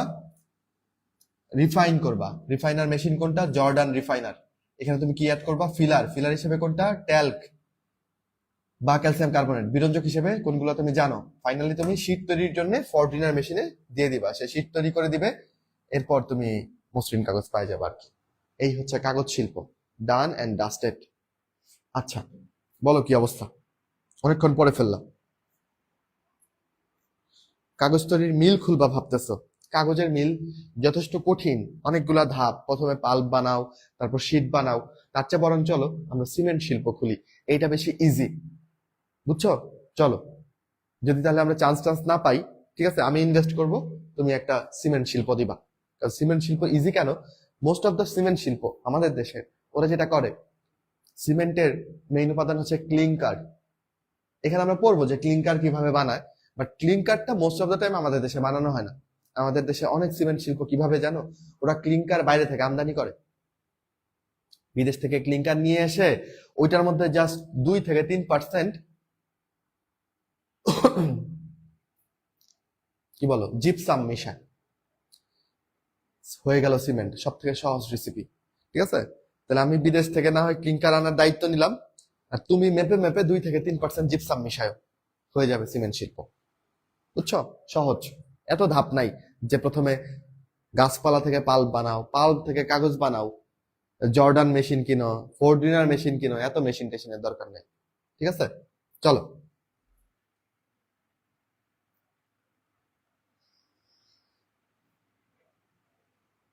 ওকে, অনেকে বলতেছো যে এত ডিটেলস কেন দিয়েছে, মেডিতে এসব আমার কি কাজে লাগবে? আচ্ছা, তুমি না হয় মেডিকেলে আসবা, তোমার 2-1 বন্ধু তো শিল্পপতি হবে নাকি? কেউ কেউ তো কাগজ শিল্প নিয়ে কাজ করবে, কেউ কেউ তো সিমেন্ট শিল্প নিয়ে কাজ করবে, ওদের জন্য এগুলা দিচ্ছে। হ্যাঁ, এখন ওদেরটা তোমারও পড়তে হচ্ছে, কিছু করার নাই। চলো,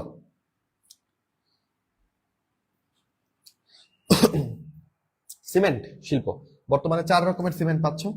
Portland cement, pozzolana cement, calcium aluminate cement আর ক্ষয়রোধী সিমেন্ট। বাংলাদেশে যে সিমেন্ট গুলো তৈরি হয় সবগুলাই কি? Portland cement. পোর্টল্যান্ড সিমেন্ট কেন নাম হইলো? লন্ডনের পোর্টল্যান্ডে প্রথম এই সিমেন্ট আবিষ্কৃত হয়েছে, জায়গার নাম অনুযায়ী নাম হয়ে গেছে পোর্টল্যান্ড সিমেন্ট। ওকে, আমরা এখানে পোর্টল্যান্ড সিমেন্ট নিয়ে পড়বো, এটাই বিশ্বে সবচেয়ে বেশি ব্যবহৃত হয়, বুঝছো? ওকে, চলো পোর্টল্যান্ড সিমেন্টের কম্পোজিশন পড়ি। সিমেন্টের মধ্যে চুনটাই বেশি সবচেয়ে পরিমাণে থাকে, বুঝছো? 60 থেকে 70%। এখানে বালি সব জায়গায় থাকবে, বালি থাকে 20 থেকে 24, বাকিগুলা কম কম সবগুলাই পড়বো। তাহলে অ্যালুমিনা কত? 3 থেকে 8, ম্যাগনেসিয়া 1 থেকে 4, আয়রন 2 থেকে 2.5, সালফার লাস্টে না পড়লেও কিছু হবে না। বাচ্চারা, এখানে এই চুনকে বলতেছি আমরা ক্যালকেরিয়াস পদার্থ। চুনকে কি বলি বলো? Calcareous, calcareous. ওকে, আর বাকি সবগুলাকে কি বলতেছি? আর্জেলিয়াস। বাকি সবগুলার নাম কি বলো? আর্জেলিয়াস। কোনটা বেশি, কোনটার পরিমাণ বেশি? ক্যালকেরিয়াস পদার্থের পরিমাণ বেশি না, 60 থেকে 70%, আর্জেলিয়াস কম। বুঝতেছো? তুমি যখন পোর্টল্যান্ড সিমেন্ট বানাবা, তুমি চেষ্টা করবা যে ক্যালকেরিয়াস ডিভাইডেড বাই আর্জেলিয়াস এটার অনুপাত যেন 2 এর কাছাকাছি হয়, 1.9 থেকে 2.1 এর মধ্যে হয়। মানে 3 ভাগের 2 ভাগে যেন চুন থাকে, আর 1 ভাগ বাকিগুলো। এই জন্য তো আমরা চুনের পরিমাণ কত পড়ছি? 60 থেকে 70%। 3 ভাগের 2 ভাগ চুন, বাকি 1 ভাগ হচ্ছে অন্য সব জিনিস। এটার দিকে তুমি নজর রাখবা। এবার যদি তুমি, আমরা কি বানাইতে যাচ্ছি বলতো? আমরা সিমেন্টের ক্লিংকার বানাবো। সিমেন্ট বলতে যেটা বোঝায় সেই ক্লিংকারটা বানাবো, যেটা আমাদের দেশে অনেক সিমেন্ট শিল্প বানায় না, বাইরে থেকে আনে। ঠিক আছে, ওইটা আমরা তোমাদের বানানো শেখাচ্ছি, যদি কেউ বানাইতে পারো। এই জন্যে দেখো, তুমি যদি আয়রন না দাও সিমেন্টের মধ্যে, আয়রন ছিল একটা, আয়রনের অক্সাইড কি বলো? অবস্থা ধাতুর অক্সাইড না, এটা রঙিন করবে। আয়রন যদি না দাও তাহলে সিমেন্ট কি হবে? সাদা হবে। হ্যাঁ, কিন্তু সমস্যা হচ্ছে এটার তাপজারণ দেরি হবে। আচ্ছা, চুন যদি কম দিয়ে দাও তাহলে সিমেন্ট তাড়াতাড়ি জমাট বেঁধে যাবে, কিন্তু সমস্যা হচ্ছে সিমেন্ট নরম হয়ে যাবে। চুন যত বেশি দিবা সিমেন্ট তত শক্ত শক্ত হবে। এখন এই পর্যন্ত শুনে যে চলে যাবে সিমেন্ট বানাইতে বেশি করে চুন দিবে, তার সমস্যা কি? সিমেন্ট এত শক্ত হবে যে সিমেন্টে ফাটল ধরে যাবে, কোনোটাই ভালো না। বুঝছো? তাহলে আমরা এই অনুপাতটা মেনটেন করবো, 2 ভাগের 1 ভাগ চুন দিব, মানে সরি 3 ভাগের 2 ভাগ চুন দিব। ঠিক আছে, তাহলে চুন কম দিলে সমস্যা হচ্ছে জমাট বেঁধে যাবে তাড়াতাড়ি, কিন্তু শক্ত হবে না। আর চুন বেশি দিলে এত শক্তভাবে জমাট বাঁধবে যে ফেটে যাবে। বালু যদি কম দাও তাহলে ধীরে ধীরে জমাট বাঁধবে, অ্যালুমিনা বেশি দিলে তাড়াতাড়ি জমাট বাঁধবে। তাহলে দেখো এইখানে সিলিকা অ্যালুমিনা এদের পরিমাণের সাথে সম্পর্ক হচ্ছে সমানুপাতিক, ঠিক আছে। শুধুমাত্র চুনের সাথে চুন কম দিলে তাড়াতাড়ি জমাট বাঁধে, এটার সাথে জমাট বাঁধার সম্পর্ক কেমন? ব্যস্তানুপাতিক। চুনের সাথে জমাট বাঁধার সম্পর্ক হচ্ছে ব্যস্তানুপাতিক, বাকিদের সাথে সমানুপাতিক। পোর্টল্যান্ড সিমেন্টের যে ক্লিংকার মানে মেইন সিমেন্টের উপাদান, এখানে 4টা উপাদান থাকে, আসো একটু দেখি। 4টা উপাদানের মধ্যে প্রধান উপাদান কোনটা? Try calcium silicate. এই যে C3 মানে ট্রাই ক্যালসিয়াম আর S দিয়ে সিলিকেট। দেখো এই জন্য এখানে 3টা ক্যালসিয়াম অক্সাইড দিছি, একটা সিলিকা দিছি, ট্রাই ক্যালসিয়াম সিলিকেট। এটাই 50% থাকবে ক্লিংকারের মধ্যে। দ্বিতীয় উপাদান ডাই ক্যালসিয়াম সিলিকেট, 2টা ক্যালসিয়াম একটা সিলিকা, এটা 25%। তৃতীয় উপাদান ট্রাই ক্যালসিয়াম অ্যালুমিনেট, আর সিলিকেট এখন অ্যালুমিনেট, ট্রাই ক্যালসিয়াম অ্যালুমিনেট, এটা 10%। Tetracalcium alumino ferrite, tetracalcium alumino ferrite হলো, এটা 10%। তাহলে সংকেতগুলো নামগুলো সব মিলতেছে না, পরিমাণটাও বলবা। দেখো পরিমাণে কত হইলো? 50 আর 25 75, আরো 20 95, আরো 5% তো বাকি। এই 5% গেল কি ভাইরে? আরো 2 থেকে 3% জিপসাম তোমার মিশাইতে হবে, তাই না? জিপসাম মিশাইতে হবে, নয়তো সিমেন্ট বানানো শেষ হবে না, বুঝছো? তাহলে প্রথমে আমরা যখন ক্লিংকার বানাবো তখন এগুলা তৈরি হবে। ওই যে মিশ্রণটা তোমাকে দেখাইলাম, এই সব মিশ্রণ থেকেই এই 4টা উপাদান তুমি তৈরি করবা। কিভাবে তৈরি করা যায় আমরা এই যে একটু পড়ি। 2টা উপায় আছে, একটা হচ্ছে সিক্ত উপায়, একটা হচ্ছে শুষ্ক উপায়। সিক্ত উপায়ে পানি ব্যবহার করবা, শুষ্ক উপায়ে পানি ব্যবহার করবা না। এটা হচ্ছে সিমেন্ট বানানোর চুল্লি। আসো এখান থেকে দেখাই, সবগুলাই ফ্লোচার্ট পড়াইছি, এটা কেন পড়াবো না? দেখো ক্যালকেরিয়াস পদার্থ কোনগুলা? চুনা পাথর নীলা। মনোযোগ দিয়ে শোনো, তাহলে বুঝে ফেলবো। আবর্তক একটা যন্ত্র আছে, আবর্তক গুড়াকরণ যন্ত্র, এখানে দিলা চুনা পাথর গুড়া করলা। ওকে, গুড়া তোমার পছন্দ হইলো না, মনে হইলো না এত বড় বড় গুড়া হইলো না, আরো মিহি চূর্ণ করতে হবে। পরে তুমি বল মিলে দিলা, এটা একদম মিহি চূর্ণ করে দিবে। এরপর তোমার মনে হয়েছে হায় হায় চুনা পাথর যে গুড়া করলাম একটু ধুইয়া নিলে তো ভালো হইতো, ধুইতে তো ভুলে গেছি। এরপর তুমি কই দিবা? ওয়াশ মিলে দিবা। এটাকে ম্যাশ মিল কেন লিখছি আমি জানি না, এটা আসলে কি বলো? ওয়াশ মিল। ওকে, ওয়াশ মিলে দিয়ে তুমি কি করবা? এরপর ধুবা, পানি দিয়ে ধুবা। গুঁড়া করে ফেলছো, এখন ধুচ্ছ, ভালো কথা। ধোয়ার পর পরিষ্কার হয়েছে, তখন মনে হবে না আর একটু ময়লা করি, এখন এই না বালি টালি বাকি সব জিনিসপত্র মিশাই। আর্জিলিয়াস পদার্থগুলো এখন তুমি মিশাবা, আবার বল মিলে নিয়ে মিশাবা। মিশানোর পরে কি হইলো বলো? পানি আছে, চুনা পাথরের গুঁড়া আছে, বালি, অ্যালুমিনিয়াম, আয়রন, এগুলা সব আছে না? সবকিছু মিলায় যেটা তৈরি হলো এটার নাম হচ্ছে স্লারি, বুঝছো? সিরামিকে পাইছিলাম হচ্ছে স্লিপ, এখানে পাচ্ছি স্লারি। মানে স্লারি তৈরি হয়েছে, একটা অর্ধ তরল একটা জিনিস, পানিতে থকথকে, চুনা পাথর বালি টালি সব মিশানো, কাদার মতোই মনে করো একটা জিনিস তৈরি হয়েছে, স্লারি। এটাকে তুমি এরপর চুল্লিতে দিয়ে দিবা। এবার চুল্লিটা তোমার একটু দেখাই, এই যে চুল্লির ছবি দিচ্ছে, খেয়াল করো। এই চুল্লিতে, এই যে চুল্লির টেম্পারেচার কত? 1500 ডিগ্রি সেন্টিগ্রেড। চুল্লি থেকে একটু দূরে এখানে টেম্পারেচার কত? 1000 ডিগ্রি সেন্টিগ্রেড। আর একটু দূরে কত? 800 ডিগ্রি সেন্টিগ্রেড। এইখান দিয়ে তুমি স্লারিটা দিয়ে দিবা, বুঝছো? তখন এই 8000 ডিগ্রি সেন্টিগ্রেডে কি হয়ে যাবে জানো? তুমি দিছিলে ক্যালসিয়াম কার্বনেট, এই ক্যালসিয়াম কার্বনেটটা হয়ে যাবে ক্যালসিয়াম অক্সাইড। চুন যেটা তোমার দরকার, তুমি তো ডিরেক্ট চুন দাও নাই, কারণ চুনের থেকে চুনা পাথর বেশি অ্যাভেলেবেল। তো তোমার যেহেতু টেম্পারেচার বেশি থাকবেই, টেম্পারেচারে চুনা পাথর চুন হয়ে যাবে, প্যারা নাই।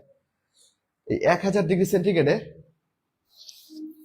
সরি এটা 800 হবে না, এটা 1000 হবে। এই বিক্রিয়াটা কই হবে বলো? এই 1000 ডিগ্রি সেন্টিগ্রেডে চুনা পাথরগুলো চুন হয়ে যাবে। 800 ডিগ্রিতে এই যে স্লারির মধ্যে যত পানি ছিল সব কিছু উড়ে চলে গেল, 1000 ডিগ্রিতে চুনা পাথর চুন হয়ে গেল।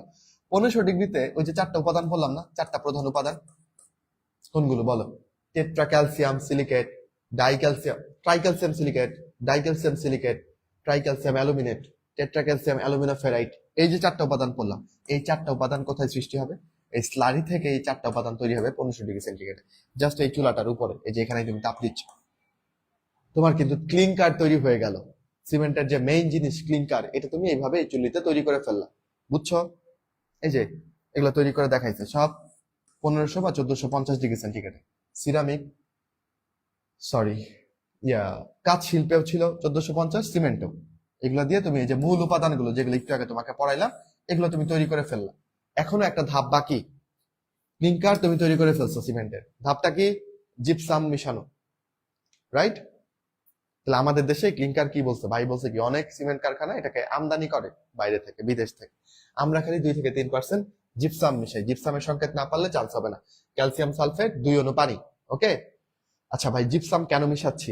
কারণ জিপসাম হচ্ছে সিমেন্টের জমাট বাঁধার প্রক্রিয়াটাকে মন্থর করে। যদি দ্রুত জমাট বেঁধে যায় তাহলে সিমেন্ট ফেটেও যেতে পারে, বুঝছো? তো এটাকে ধীরে ধীরে জমাট বাঁধায়। জিপসামের কাজ কি বলো? ধীরে ধীরে জমাট বাঁধানো। জিপসাম তোমরা দেখছো টাইলস গুলো যেই সিমেন্ট দিয়ে লাগায় এটা হচ্ছে জিপসাম, হোয়াইট সিমেন্ট বলে, বুঝছো? তো ওইটা মিশাইতে হবে সিমেন্টের সাথে। কি অবস্থা বলো?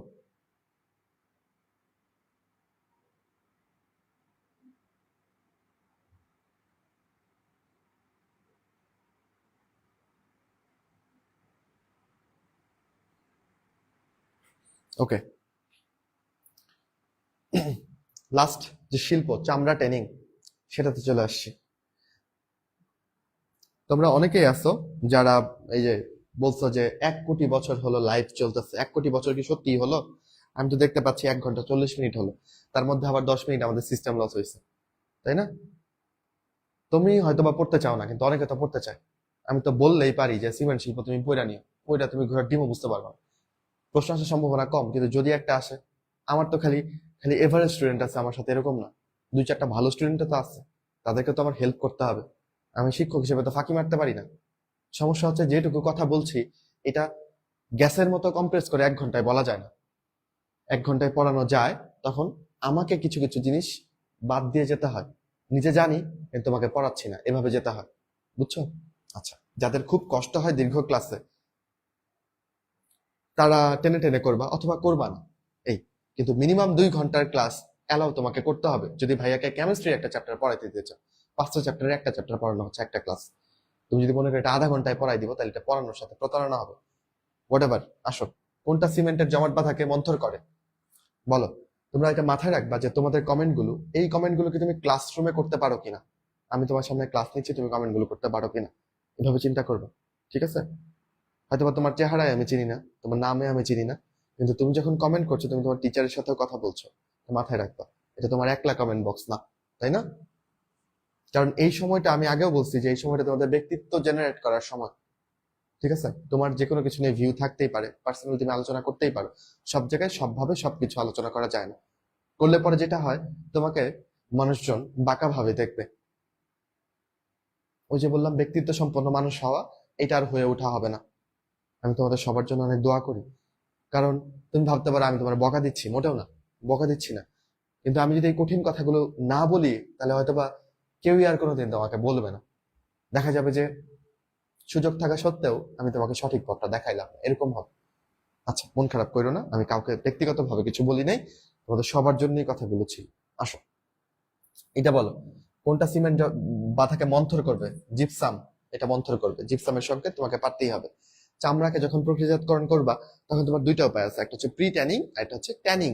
ওকে, আচ্ছা, প্রি ট্যানিং এর 7টা ধাপ আছে। 7টা ধাপে তুমি প্রি ট্যানিং করবা। চামড়াকে ট্যানিং কেন করি? নর্মাল একটা চামড়া দিয়ে তোমাকে একটা ব্যাগ বানাই দিলে, একটা জুতা তুমি পরবা, এই জুতা তুমি পরবা, এই ব্যাগ তুমি নিবা, নিবা না?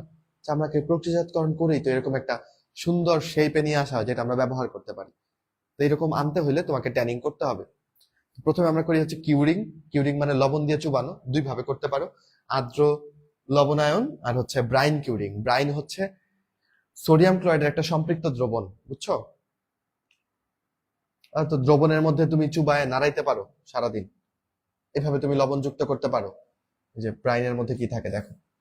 আর আর্দ্র লবণায়ন হচ্ছে যেটা আমাদের দেশে ম্যাক্সিমাম করে, একটা চামড়া ফেলে, এটার উপর লবণ ছিটায়, আরেকটা চামড়া ফেলে, আবার লবণ ছিটায়, আরেকটা চামড়া ফেলে, এটা হচ্ছে আর্দ্র লবণায়ন। লবণের স্তর দিয়ে ঢেকে রাখছো।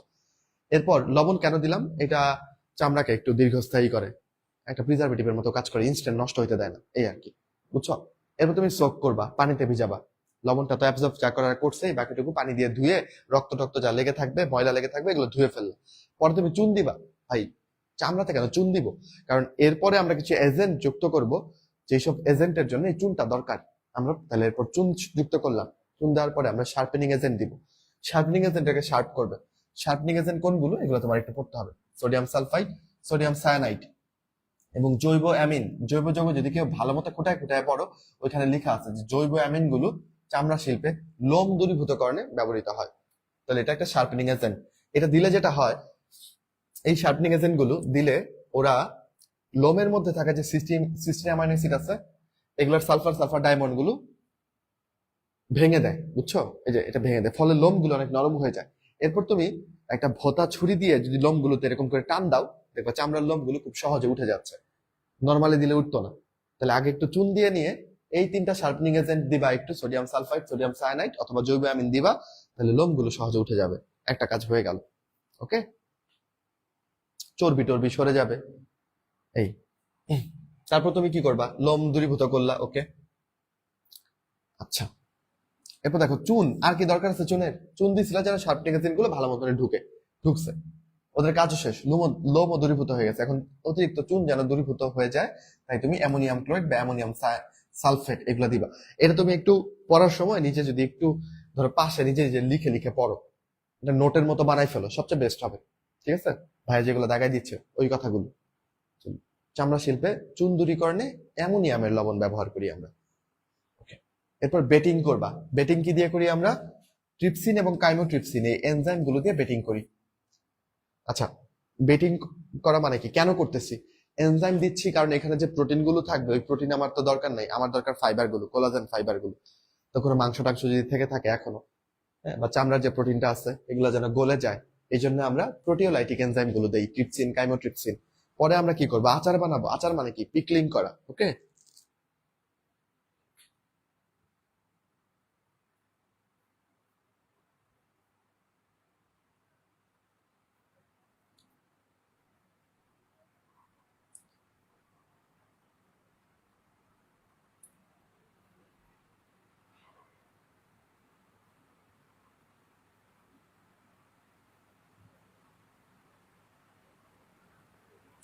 সবকিছু বুঝতেছো?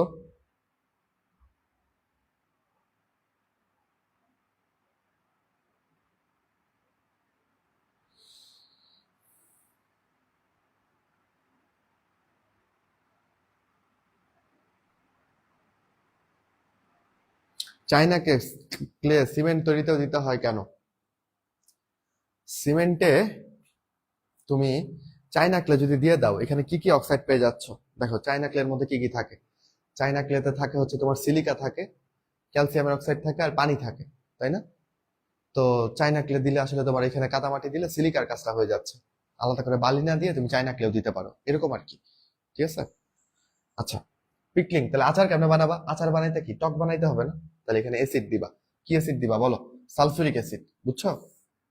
এই পিকলিং করে ফেললা, তাহলে চামড়াটা দেখো কত কিছুর মধ্য দিয়ে গেল। লবণে মিশাইলা, পানি দিয়ে ধুইলা, চুন দিলা, শার্পনিং এজেন্ট দিয়ে লোম ছড়াইলা, এনজাইম দিয়ে বেটিং করলা, ও এর আগে অ্যামোনিয়াম লবণ দিয়ে চুনও সরাইছো, তাই না? এরপর তুমি এনজাইম দিলা, এনজাইম দিয়েও প্রোটিন গুলাকে সব ঝরাই ফেললা, ফাইনালি তুমি তাকে কি দিলা? এসিড দিলা। চামড়ার অবস্থা তো একদম 12টা বাজাই দিচ্ছে। 12টা না, এটা তোমার জন্য ভালো ব্যবহারের জন্য, রাইট? সো পিকলিং করা মানে হচ্ছে অ্যাসিড মিশানো, সালফিউরিক অ্যাসিড তুমি মিশাবা। ওকে, তাহলে এটা এখন টেনিং করার জন্য রেডি হচ্ছে। টেনিং করার দুইটা উপায় আছে। একটা হচ্ছে তুমি খনিজ লবণ দিয়ে টেনিং করতে পারো। খনিজ লবণ কোনটা? ক্রোমিয়াম। দুইটা জিনিস আছে, ক্রোমিয়াম 3+, আর একটা হচ্ছে ক্রোমিয়াম 6+। আমরা চেষ্টা করব ক্রোমিয়াম 3+ কে ব্যবহার করতে। কারণ কি? ক্রোমিয়াম 6+ বেশি ক্ষতিকর, বুঝছো? এই জন্য 3+ ব্যবহার করবে। এটাকে ক্রোম টেনিং বলতেছি। আর এটা হচ্ছে উদ্ভিজ্জ টেনিং। ক্রোম টেনিং করলে পরে ক্রোম টেনিং এর পিএইচ লাগবে। ঠিক আছে? ক্রোম টেনিং এর পিএইচ কত? 4 থেকে 4.3। এটা তো ক্রোম টেনিং এর পিএইচ। এটা অনেকবার আছে দেখো। ঠিক আছে? ক্রোম টেনিং এর পিএইচ 4 থেকে 4.3, এটা অনেক ইম্পর্টেন্ট। ক্রোম টেনিং করলে কি হয় দেখো, এই যে এখানে যে কোলাজেন প্রোটিনটা থাকে, এই কোলাজেন প্রোটিনটা ক্রোমিয়ামের সাথে এভাবে বন্ধন করে করে এটা একটা শক্তিশালী এবং স্থায়ী একটা গঠনে যায়, যেটা সহজে নষ্ট হয় না। চামড়ার জিনিস সহজে নষ্ট হতে চায় না যদি না তুমি পানিতে ভিজায় রাখো। ওকে, তাহলে ক্রোম টেনিং এর পিএইচ 4 থেকে 4.3, এই কথাটা লাগবেই, এটা অনেকবার আছে। ফাইনালি তুমি লেদার ফিনিশ করবা, মানে সিল টিল মারবা, চাকচিক্য বৃদ্ধি করবা, জ্যাকিং করবা, এগুলা করবা। তাহলে আমরা কি করলাম? আবার একবার দেখি। চামড়া নিলাম, এনে লবণ মিশাইলাম, হয় লবণের পানিতে ডুবাইলাম অথবা লবণ ছিটাই দিলাম, যাই হোক। এরপর পানি দিয়ে ধুইলাম, এরপর চুন দিলাম, লাইমিং। চুন দেওয়ার সময় শার্পনিং এজেন্ট গুলো মিশাইছি, শার্পনিং এজেন্টের নাম পড়তে হবে। এগুলা দিয়ে লোম তুলে ফেললাম, তাই না? আচ্ছা, এগুলা দরকার নেই। চুন দূরীকরণের জন্য অ্যামোনিয়ামের লবণ ইউজ করলাম, পরে এনজাইম দিয়ে বেটিং করলাম, পরে পিকলিং করছি। পিকলিং এর পিএইচ কত? 3। পিকলিং করার সময় কি ব্যবহার করি? Sulphuric acid. এই পর্যন্ত ছিল আমাদের প্রি ট্যানিং, যেমন তোমরা প্রি মেডিকেল করো, তাই না? এরকম প্রি ট্যানিং। তারপর ফাইনালি ক্রোম ট্যানিং করলা তুমি। এটার পিএইচ 4 থেকে 4.3। ক্রোমিয়াম 3+ ব্যবহার করি। ক্রোমিয়াম 6+ ব্যবহার করি না কেন? কারণ এটা মারাত্মক ক্ষতিকর পরিবেশের জন্য। ফাইনালি লেদারকে ইস্ত্রি মিস্ত্রি করে বাজারজাত করে দেই। এই হচ্ছে আমাদের এই শিল্পটা। এবার কেউ কেউ উদ্ভিজ ট্রেনিং নিয়েও জানতে পারো। দেখো, তুমি দেখবা বিদেশে গেলে, বিদেশে ওই মানে গুচি, প্রাডা ব্র্যান্ড গুলো চিনো কিনা তোমরা? বা ধরো আরো কি কি যেন আছে, লুইস ভুইটন না কি যেন আছে। এগুলার ব্যাগ এক একটা দাম কত হবে জানো? 2 লাখ 3 লাখ টাকা দামও আছে একটা ব্যাগ, সিম্পল ব্যাগ, সাধারণ ব্যাগ। এইগুলার একটা দাম হচ্ছে, এগুলো হচ্ছে ব্র্যান্ডের, এর জন্য দাম। আরেকটা হচ্ছে এই চামড়াগুলো অনেক নরম মোলায়েম হয়। এই দামি চামড়াগুলো অনেক সময় এই উদ্ভিজ ট্যানিং করে তৈরি করে, এতে চামড়া অনেক নরম হয়। তুমি যদি চাও যে এরকম দামি চামড়া বানাবা, ঠিক আছে, তাইলে তোমার চলে যেতে হবে সুন্দরবনে। সুন্দরবনে গিয়ে গাছের বাকল, মূল, কাঠ এগুলা সংগ্রহ করে আনতে হবে। এইসব থেকে এই ফেনল জাতীয় জিনিসগুলো তোমাকে আলাদা করতে হবে, ক্যাটিকল, পাইরোগ্যালল, ঠিক আছে? এই ফেনল গুলোকে তুমি যদি আলাদা করতে পারো, তারপর এই কেমিক্যাল গুলো দিয়ে চামড়াকে তুমি ট্যানিং করবা। এগুলো উদ্ভিদ থেকে পাইছো না, এটাকে তুমি উদ্ভিজ ট্যানিং করবা। ঠিক আছে, বুঝতেছো?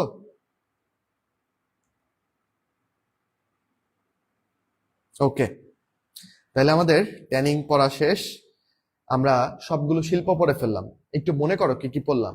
প্রথমে আমরা প্রাকৃতিক গ্যাস নিয়ে পড়ছি, এরপর কয়লা নিয়ে পড়ছি, আমাদের সম্পদ দুইটা নিয়ে পড়লাম। তারপরে আমরা শিল্পে প্রবেশ করলাম, ইউরিয়া শিল্প। এরপর পড়লাম হচ্ছে আমরা কি বলো, ইউরিয়া সারের পরে আমরা গ্লাস পড়লাম, তারপর সিরামিক পড়লাম, তারপর হচ্ছে আমরা কাগজ পড়লাম, সিমেন্ট পড়লাম, চামড়া পড়লাম, তাই না? এইগুলা শিল্প আমরা পড়ে শেষ করলাম। এখন এগুলা কি কি দূষক আছে আমরা একটু দেখি। দেখো, সিমেন্ট শিল্প থেকে কি কি দূষণ হইতে পারে, কি মনে হয় তোমার? সিমেন্ট শিল্প থেকে ধুলোবালি, সিমেন্টের গুঁড়া এগুলো উড়ে উড়ে যেতে পারে, এগুলাতে দূষণ হইতে পারে। ঠিক আছে,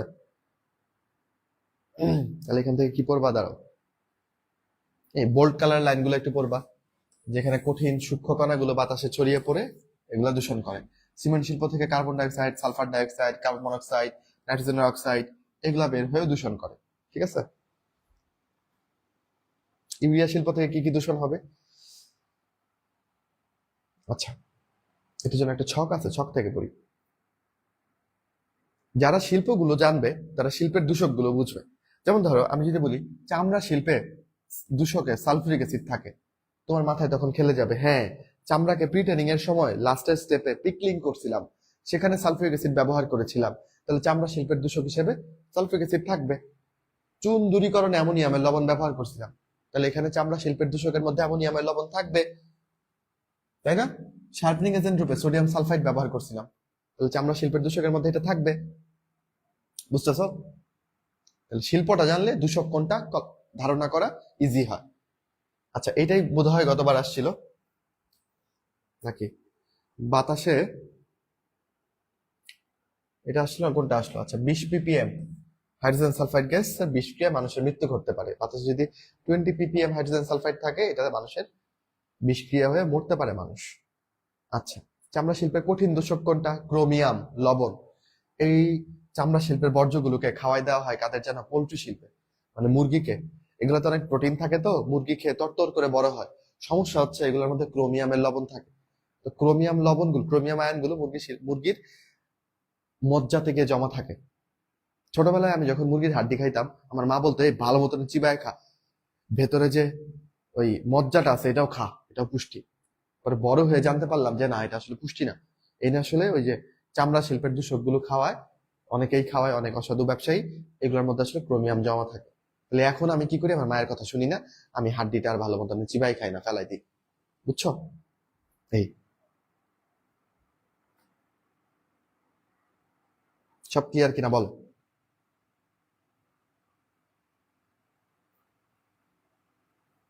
বুঝতেছো? আচ্ছা, টেক্সটাইল ডাইং শিল্পের দূষক, এখান থেকে কি পড়বা? এই ছক পড়ো, এই ছকটা পড়বা। ছক থেকে কি পড়বা? কোন শিল্পের কি কি দূষক আছে এটা পড়বা, ঠিক আছে?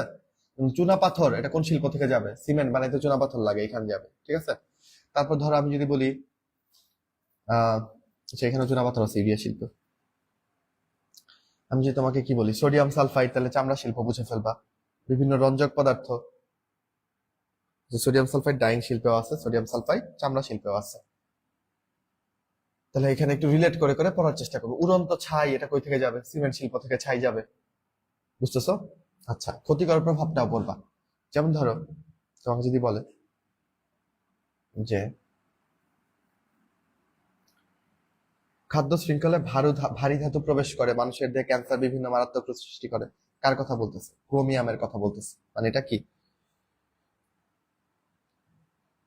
এটা আসলে টেক্সটাইল ও ডাইং শিল্পের মধ্যে লেখছে। আচ্ছা যাই হোক, এটা মিলাই মিলাই পড়বা আর কি। এখানেও ক্রোমিয়াম ব্যবহৃত হয় আসলে। এই মাটির উর্বরতা, মাটির উর্বরতা হ্রাস পায় ইউরিয়া শিল্পের দূষণ থেকে, এগুলো একটু পড়বা, ঠিক আছে? সূক্ষ্ম গুড়া মানুষের শ্বাসনালী ফুসফুসে ঢুকে শ্বাসযন্ত্রে ক্ষতিকর রোগ সৃষ্টি করে, কোন শিল্পের দূষণে? সিমেন্ট শিল্পের। এই ছকটা তাহলে আমরা একটু রিডিং পড়বো। ওকে, এবার দেখো, আমি চাই আমি যে শিল্প কারখানা চালাচ্ছি এখানে দূষণটা নিয়ন্ত্রণ করতে চাই, তাহলে আমি বায়ু দূষণকে কিভাবে নিয়ন্ত্রণ করতে পারি? আমি যেটা করতে পারি, আমার যে ক্ষতিকারক গ্যাস সেগুলাকে প্রশমিত করে দিতে পারি, তাই না? তাহলে তো আমাদের বায়ু দূষণ হবে না। তাহলে দেখো, 1 নম্বর পয়েন্ট হচ্ছে প্রভাবকীয় রূপান্তর বা ক্যাটালাইটিক কনভার্টার। এই জিনিসটা, এই ছবিটা তুমি রাসায়নিক পরিবর্তনে দেখতে পাবা। এবং ওই যে আমার একটা অমর বাণী, যে ছবি দেখতে যায় না সে ঝড়ের আর্তনাদ শুনবে, এটার জন্য প্রযোজ্য। আসলে এটাতে একটু দেখি। এটা হচ্ছে একটা ইঞ্জিন, ধরো একটা বাইকের ইঞ্জিন, ঠিক আছে? বাইকের ইঞ্জিন থেকে যে গ্যাস বের হয়, এখানে কি কি থাকে দেখো। বর্জ্য গ্যাস হিসেবে হাইড্রোকার্বন থাকে, নীরব ঘাতক কার্বন মনোক্সাইড থাকে, এবং নাইট্রিক অক্সাইড থাকে। একটাও ভালো না বাতাসের জন্য, সবগুলো খারাপ। তুমি এরপর কি করছো? সাইলেন্সারের আগে একটা ক্যাটালাইটিক কনভার্টার অ্যাড করছো। এখানে থাকে হচ্ছে খুবই দামি ধাতু, প্লাটিনাম অথবা প্যালাডিয়াম অথবা রোডিয়াম। ওকে, এই ধাতুগুলো থাকে, প্লাটিনাম, প্যালাডিয়াম, রোডিয়াম, যারা প্রভাবক। এই প্রভাবকগুলো এই পচা গ্যাসগুলোকে ভালো গ্যাস বানায় ফেলে। আচ্ছা, কার্বন মনোক্সাইড থেকে কার্বন ডাইঅক্সাইড অবশ্যই ভালো গ্যাস, হাইড্রোকার্বন থেকে জলীয় বাষ্প ভালো গ্যাস, নাইট্রিক অক্সাইড থেকে নাইট্রোজেন এবং অক্সিজেন আলাদা আলাদা ভালো গ্যাস। তাহলে এই ভালো গ্যাসগুলো এরপর বের হয়ে আসতেছে।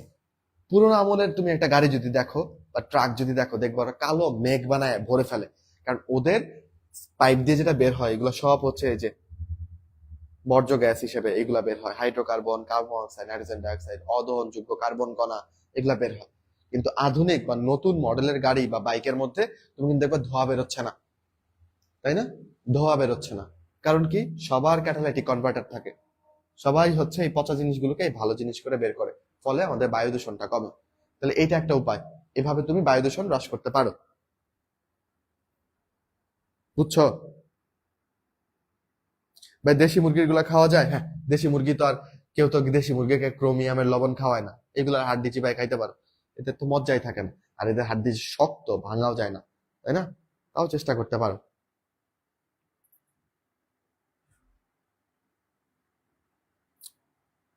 ওকে, হাইব্রিড কারে আছে কিনা? থাকবে। হাইব্রিড কারে, হাইব্রিড কার যে এমন যে মানে খালি ইঞ্জিন দিয়ে চলে এরকম না, ব্যাটারি চলে, ইঞ্জিনও চলে।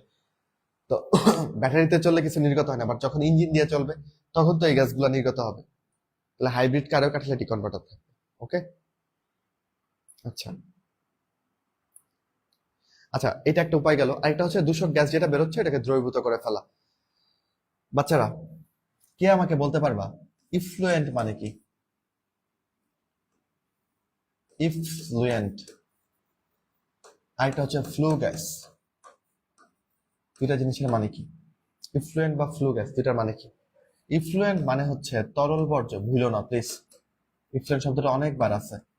কলকারখানার তরল বর্জ্যকে তুমি ইফ্লুয়েন্ট বলবা, আর গ্যাসীয় বর্জ্যকে তুমি কি বলবা? বলো। গ্যাসীয় বর্জ্যকে তুমি বলবা ফ্লু গ্যাস।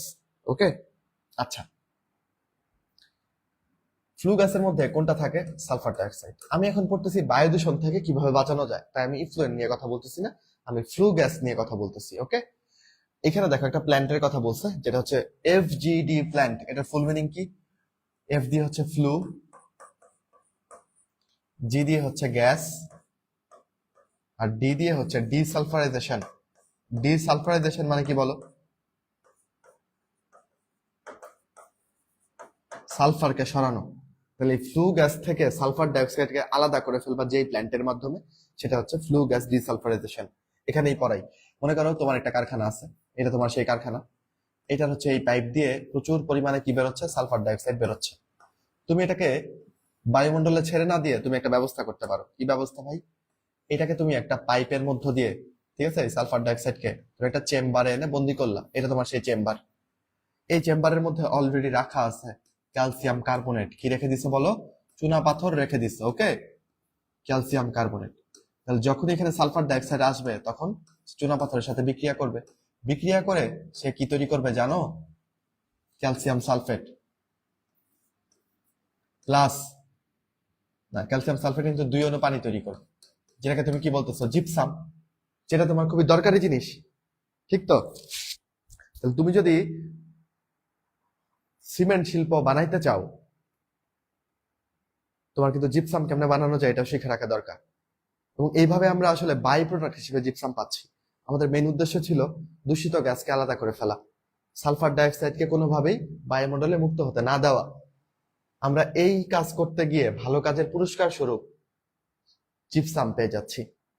তাহলে ফ্লু গ্যাস ডিসালফারাইজেশন প্ল্যান্টে, এফজিডি প্ল্যান্টে উপজাত হিসেবে কি পাওয়া যায়? জিপসাম। জিপসাম দিয়ে আমরা ড্রাই ওয়াল তৈরি করতে পারি। তুমি মনে করো সিমেন্ট বানাবা না, জাস্ট জিপসাম দিয়ে তুমি একটা শুষ্ক ওয়াল বানাই ফেলতে পারো। ওই যে বললাম টাইলস যে লাগায় জিপসাম দিয়ে লাগায়, তাই না? হোয়াইট সিমেন্ট যেটাকে বলো ওইটাই জিপসাম। দোকানিকে জিজ্ঞাসা করলে বুঝবা। ঠিক আছে, পারবা? এফজিডি প্ল্যান্টটা বুঝছো? বর্জ্য গ্যাস থেকে সালফার ডাইঅক্সাইডকে আলাদা করা, এটি এফজিডি প্ল্যান্টের কাজ।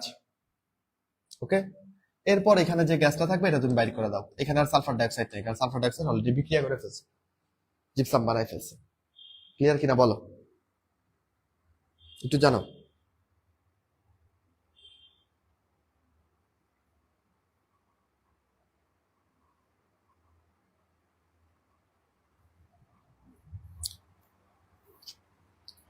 ভটভটির ধোঁয়াতে কি থাকে ভাই? ভটভটির ধোঁয়াতে অদহনযোগ্য কার্বন অনেক বেশি থাকে। এই কার্বন গুলো বের হয়, এই জন্য কালো রঙের ধোঁয়া বের হয়। হ্যাঁ, তোমার ফেভারিট, কিন্তু ভটভটির ধোঁয়া শুকতে শুকতে জীবন শেষ করে দিও না, ঠিক আছে? ঢাকা শহরে আসো, পুরান লক্কর চক্কর টিনের, ওই যে মুড়ির টিনের কিছু ধোঁয়া খাও, এই প্রিয় গন্ধ উবে যাবে। ছোটবেলায় আমারও প্রিয় ছিল, এখন আর প্রিয় নাই। ঠিক আছে, তাহলে এফজিডি প্ল্যানটা ক্লিয়ার তো না? আচ্ছা বলো, এটা উত্তর দাও। 5.14, কোন জাতীয় বর্জ্যের জন্য ইটিপি ব্যবহার করবা? ইটিপির ফুল মিনিং কি? Effluent treatment, effluent treatment plant. Okay, effluent treatment plant কেন ব্যবহার করবো? ইফ্লুয়েন্ট মানে কি? তরল বর্জ্য। তাহলে তরল বর্জ্য থেকে দূষক আলাদা করার জন্য তুমি ইফ্লুয়েন্ট ট্রিটমেন্ট প্ল্যান্ট ব্যবহার করবা। গ্যাসীয় বর্জ্যের জন্য কি ব্যবহার করছো? এফজিডি প্ল্যান্ট ব্যবহার করছো, অথবা ক্যাটালাইটিক কনভার্টার ব্যবহার করতেছো, তাই না? আর ছাইয়ের জন্য কি করবা বলো? এই যে তুমি সিমেন্ট শিল্পে যে ছাই বেরোচ্ছে, কঠিন বায়ুদূষক গুলো বেরোচ্ছে, এগুলো আটকানোর জন্য একটা ছাঁকনি দিয়ে দিবা, সূক্ষ্ম ছাঁকনি পদ্ধতি দিয়ে দিবা। ঠিক আছে, তাইলে ওই কার্বন কণাগুলো বেরোইতে পারবে না। ওকে, আচ্ছা, এবার আসো ইটিপি নিয়ে পড়ি। তরল বর্জ্য কিভাবে বিশুদ্ধ করব? তরল বর্জ্যকে মনে করো আমার একটা কারখানা আছে, তোমার একটা আছে, তোমার বন্ধুরও একটা আছে, পাশাপাশি 3টা কারখানা। আমাদের 3জনেরই তরল বর্জ্য তৈরি হয়। আমরা এটাকে ডিরেক্ট বুড়িগঙ্গাতে না ফেলে আমরা যেটা করলাম, 3জন মিলে একটা পুকুর খনন করলাম। ওকে, এইখানে 3জনের বর্জ্যগুলো এনে ফেললাম। 3জন কম্বাইনলি একটা ইফ্লুয়েন্ট ট্রিটমেন্ট প্ল্যান্ট বানাইলাম। এটাকে আমি বলবো কম্বাইন্ড ইফ্লুয়েন্ট ট্রিটমেন্ট প্ল্যান্ট। একটা এলাকার সমস্ত তরল বর্জ্যগুলো একটা জায়গাতে আসবে। ঠিক আছে, এরপর আমরা কি কি ভাবে এই বর্জ্যকে বিশুদ্ধ করতে পারি সেটা আমরা দেখব। বিশুদ্ধ করার পরে আমরা নদীতে ফেলবো, এর আগে না, ডিরেক্ট নদীতে ফেলবো না। ওকে, আমরা এখানে তড়িৎ বিশ্লেষণ করতে পারি। এই পুকুরের মধ্যে তড়িৎ বিশ্লেষণ করে ধাতব জিনিসপত্রগুলোকে ক্যাথোডের মধ্যে আটকাই ফেলতে পারি। এভাবে ধাতব অণুগুলো ফ্রি হইল না। ধরো এর পানিতে ক্রোমিয়াম আছে, which is very harmful for the environment. তো তুমি তড়িৎ বিশ্লেষণ করে ক্যাথোডের মধ্যে ক্রোমিয়ামকে আটকাই ফেলতে পারবে না। তাহলে পানি থেকে কিন্তু ভারী দূষক পদার্থটা আলাদা হয়ে গেল। তারপর তুমি যেটা করতে পারো, এখানে সবকিছুকে জারণ করে ফেলতে পারো। অক্সিজেন দিয়ে সবকিছুকে জারণ করে কার্বন ডাই অক্সাইড, হাইড্রোজেন, মানে পানি, নাইট্রোজেন এগুলোতে পরিণত করে ফেলতে পারো। এটা একটা উপায় তোমার। ওকে, আর কি করতে পারো? মনে করো এখানে কিছু তেল আছে, তরল বর্জ্যের মধ্যে মোবিল, তেল এগুলো আছে। এইটাকে ভালো করার জন্য, মানে এই তেলগুলোকে সরানোর জন্য তুমি জীব প্রযুক্তি প্রয়োগ করতে পারো। কিছু তেল খেকো ব্যাকটেরিয়া আছে, যারা জীব প্রযুক্তি চ্যাপ্টার ভালো মতন পড়ছে তাদের মনে আছে তেল খেকো ব্যাকটেরিয়া কারা। আমি আবার মনে করাই দিই। MNOP, MNOP এগুলো হচ্ছে তেল খেকো ব্যাকটেরিয়া। এবিসিডি যারা পারো, MNOP। এম দিয়ে হচ্ছে মাইক্রোব্যাকটেরিয়া। NO দিয়ে হচ্ছে নোকার্ডিয়া। কি বলো? নোকার্ডিয়া। এরা তেল খায়, তেল খেকো ব্যাকটেরিয়া। আমাদের মধ্যে কিছু তেল খেকো মানুষ আছে, তাই না? বাট এরা তেল খেকো ব্যাকটেরিয়া। পি দিয়ে হচ্ছে সিউডোমোনাস। তাহলে এইসব ব্যাকটেরিয়া সিউডোমোনাস আসলে, এই ব্যাকটেরিয়াগুলা কি করবে বলো? তোমার বর্জ্য থেকে তেলগুলা খায় দিবে। তাহলে নদীতে তেল ফেলতে হইলো না, নদীতে ভারী ধাতু ফেলতে হইলো না, তাই না? এভাবে তুমি কম্বাইন্ড ইফ্লুয়েন্ট ট্রিটমেন্ট প্ল্যান্টে সব বর্জ্যগুলাকে পরিশোধন করে তারপর নদীতে ফেলতে পারো। তাহলে পরিবেশের ক্ষতি হবে না। বুঝতে পারছো? তোমাদের মধ্যেই কেউ কেউ বড় শিল্পপতি হবা। এই ক্লাসের এই ছোট্ট অংশ যদি হৃদয়ে ধারণ করতে পারো, তাহলে পরিবেশের ক্ষতিটা তুমি করবা না। 2 দিনের মাত্র জিন্দেগি আমাদের, পরিবেশের ক্ষতি করে কি হবে? কয় টাকা লাভ করবে, তাই না?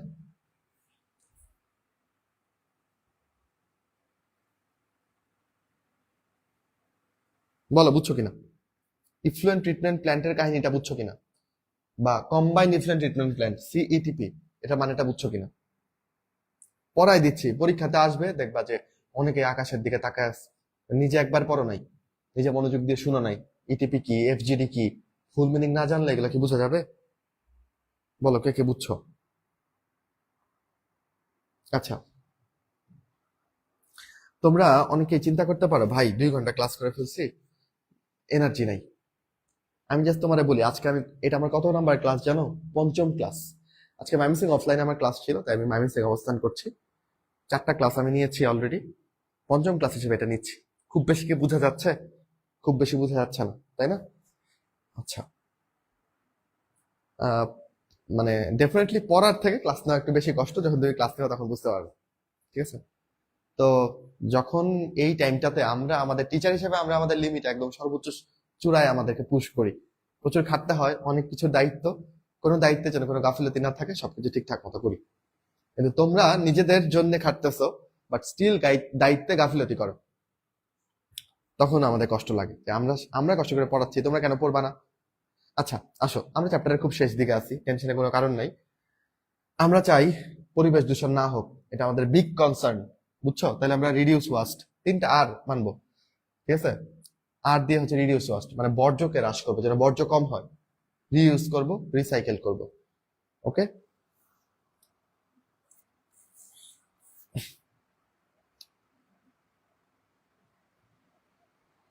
এগুলা পড়বা, দাগানোগুলা। কপার এবং কাঁচ, এই দুটা জিনিস হচ্ছে 100% রিসাইকেল যোগ্য পদার্থ। কাঁচকে তুমি কি, কাঁচের ভাঙা টুকরাকে তুমি কিউলেট গুঁড়া হিসেবে ইউজ করে ফেলতেছো না? বলো বলো, কাঁচের ভাঙা টুকরোকে তুমি কিউলেট গুঁড়া হিসেবে ইউজ করতেছো না? তাহলে এটাকে তুমি 100% রিইউজ করতে পারছো না? এরকম কপারও। ওকে, কাঁচ এবং কপার 100% রিইউজ করা যাবে। এগুলা তেমন কিছু নাই আসলে। বক্সাইট আকরিকের সংকেত জানবো, বক্সাইট আকরিক থেকে কোনটি সংশ্লেষণ করা, কোনটি আহরণ করা হয়? অ্যালুমিনিয়াম। ওকে, বক্সাইটের মধ্যে অ্যালুমিনিয়াম থাকে। মানে এখানে যে মেসেজটা তোমাকে দিতে চাইছে, তুমি যেই কষ্ট করে আকরিক থেকে, আকরিক মানে খনি, অ্যালুমিনিয়াম অক্সাইডের একটা খনি পাইছো, এখান থেকে অ্যালুমিনিয়ামকে আলাদা করছো, এতে তোমার যেই পরিমাণ শক্তি খরচ হবে, তার থেকে তুমি যদি রিসাইকেল করো, হ্যাঁ, অলরেডি অ্যালুমিনিয়াম ওয়ালা বর্জ্য থেকে তুমি যদি অ্যালুমিনিয়ামকে রিসাইকেল করো, তোমার অনেক কম শক্তি খরচ হয়। এটাই তোমরা বুঝাইতে চাইছি, বুঝছো? তারপর ধরো কপার পাইরাইটস, এটা সংকেতটা দেখতে পারো। কপার পাইরাইটস বলতেছি কপার সালফাইড আর আয়রন সালফাইডকে।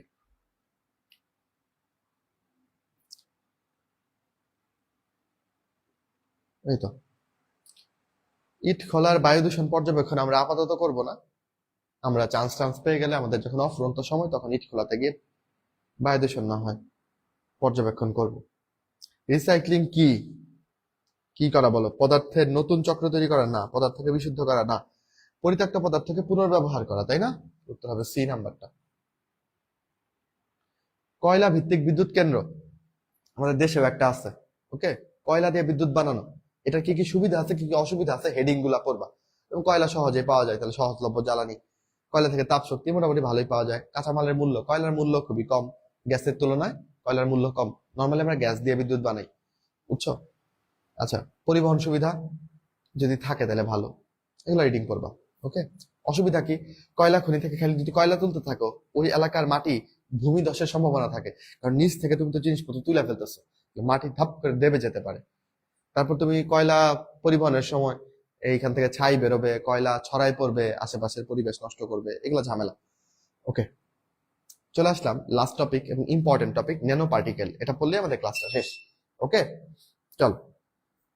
ন্যানো পার্টিকেলের ন্যানো কণার রেঞ্জটা কতটুকু দেখো, 1 ন্যানোমিটার থেকে 100 ন্যানোমিটারের মধ্যে হবে। ওকে, আচ্ছা, ন্যানো কণা যদি একমাত্রিক হয় এটাকে বলবা ন্যানো লেয়ার। ওকে, একমাত্রিক গুলাকে বলবা ন্যানো লেয়ার। আর যদি দ্বিমাত্রিক হয় এটাকে বলবা ন্যানো টিউব। ওকে, টিউব যার দৈর্ঘ্য এবং প্রস্থ আছে। আর যদি ত্রিমাত্রিক হয় এটাকে বলবা ন্যানো পার্টিকেল। সব ক্ষেত্রেই এটা 1 ন্যানোমিটার থেকে 100 ন্যানোমিটার হবে। ওকে, ন্যানো টিউবের আরেক নাম ন্যানো ওয়্যার। ন্যানো টেকনোলজি শব্দটা প্রথম কে ব্যবহার করছিল জানো? নোরিও টেনিগুচি। কিভাবে মনে রাখবা? Nanotechnology NT, right? Nanotechnology, Norio Taniguchi, NT নামের সাথে মিল আছে। আর বায়োটেকনোলজি শব্দটা প্রথম কে ব্যবহার করছে দেখি বলো তো? বায়োটেকনোলজি প্রথম কে ব্যবহার করছে? ওকে, আচ্ছা, এটা নতুন অ্যাড করছে, এটা একটু দেখতে পারো। ন্যানো পার্টিকেল হচ্ছে 1 থেকে 100 ন্যানোমিটার। ফাইন পার্টিকেল বলবো 101 থেকে 2500 ন্যানোমিটার পর্যন্ত। কোর্স মানে বড়, বুঝছো? মাইক্রোস্কোপের দুইটা স্ক্রু থাকে, যেটা দিয়ে একটু ঘুরালে অনেক ঘুরে যায়, ওটা হচ্ছে কোর্স স্ক্রু। আর একটা হচ্ছে যে অনেকখানি ঘুরালে অল্প অল্প করে ঘুরে, ওটা হচ্ছে ফাইন স্ক্রু। তো ফাইন মানে ছোট্ট, কোর্স মানে বড়, ঠিক আছে? ফাইন হচ্ছে 2500 পর্যন্ত, আর কোর্স হচ্ছে 2501 থেকে নিয়ে 10,000 ন্যানোমিটার পর্যন্ত। যেটা দেখতে পারো, যারা ন্যানো হিসাবটা বুঝতেছে না কতখানি ছোট্ট, তোমাদের জন্য বুঝাইছে। 4টা হাইড্রোজেন পরমাণুকে যদি পাশাপাশি রাখো,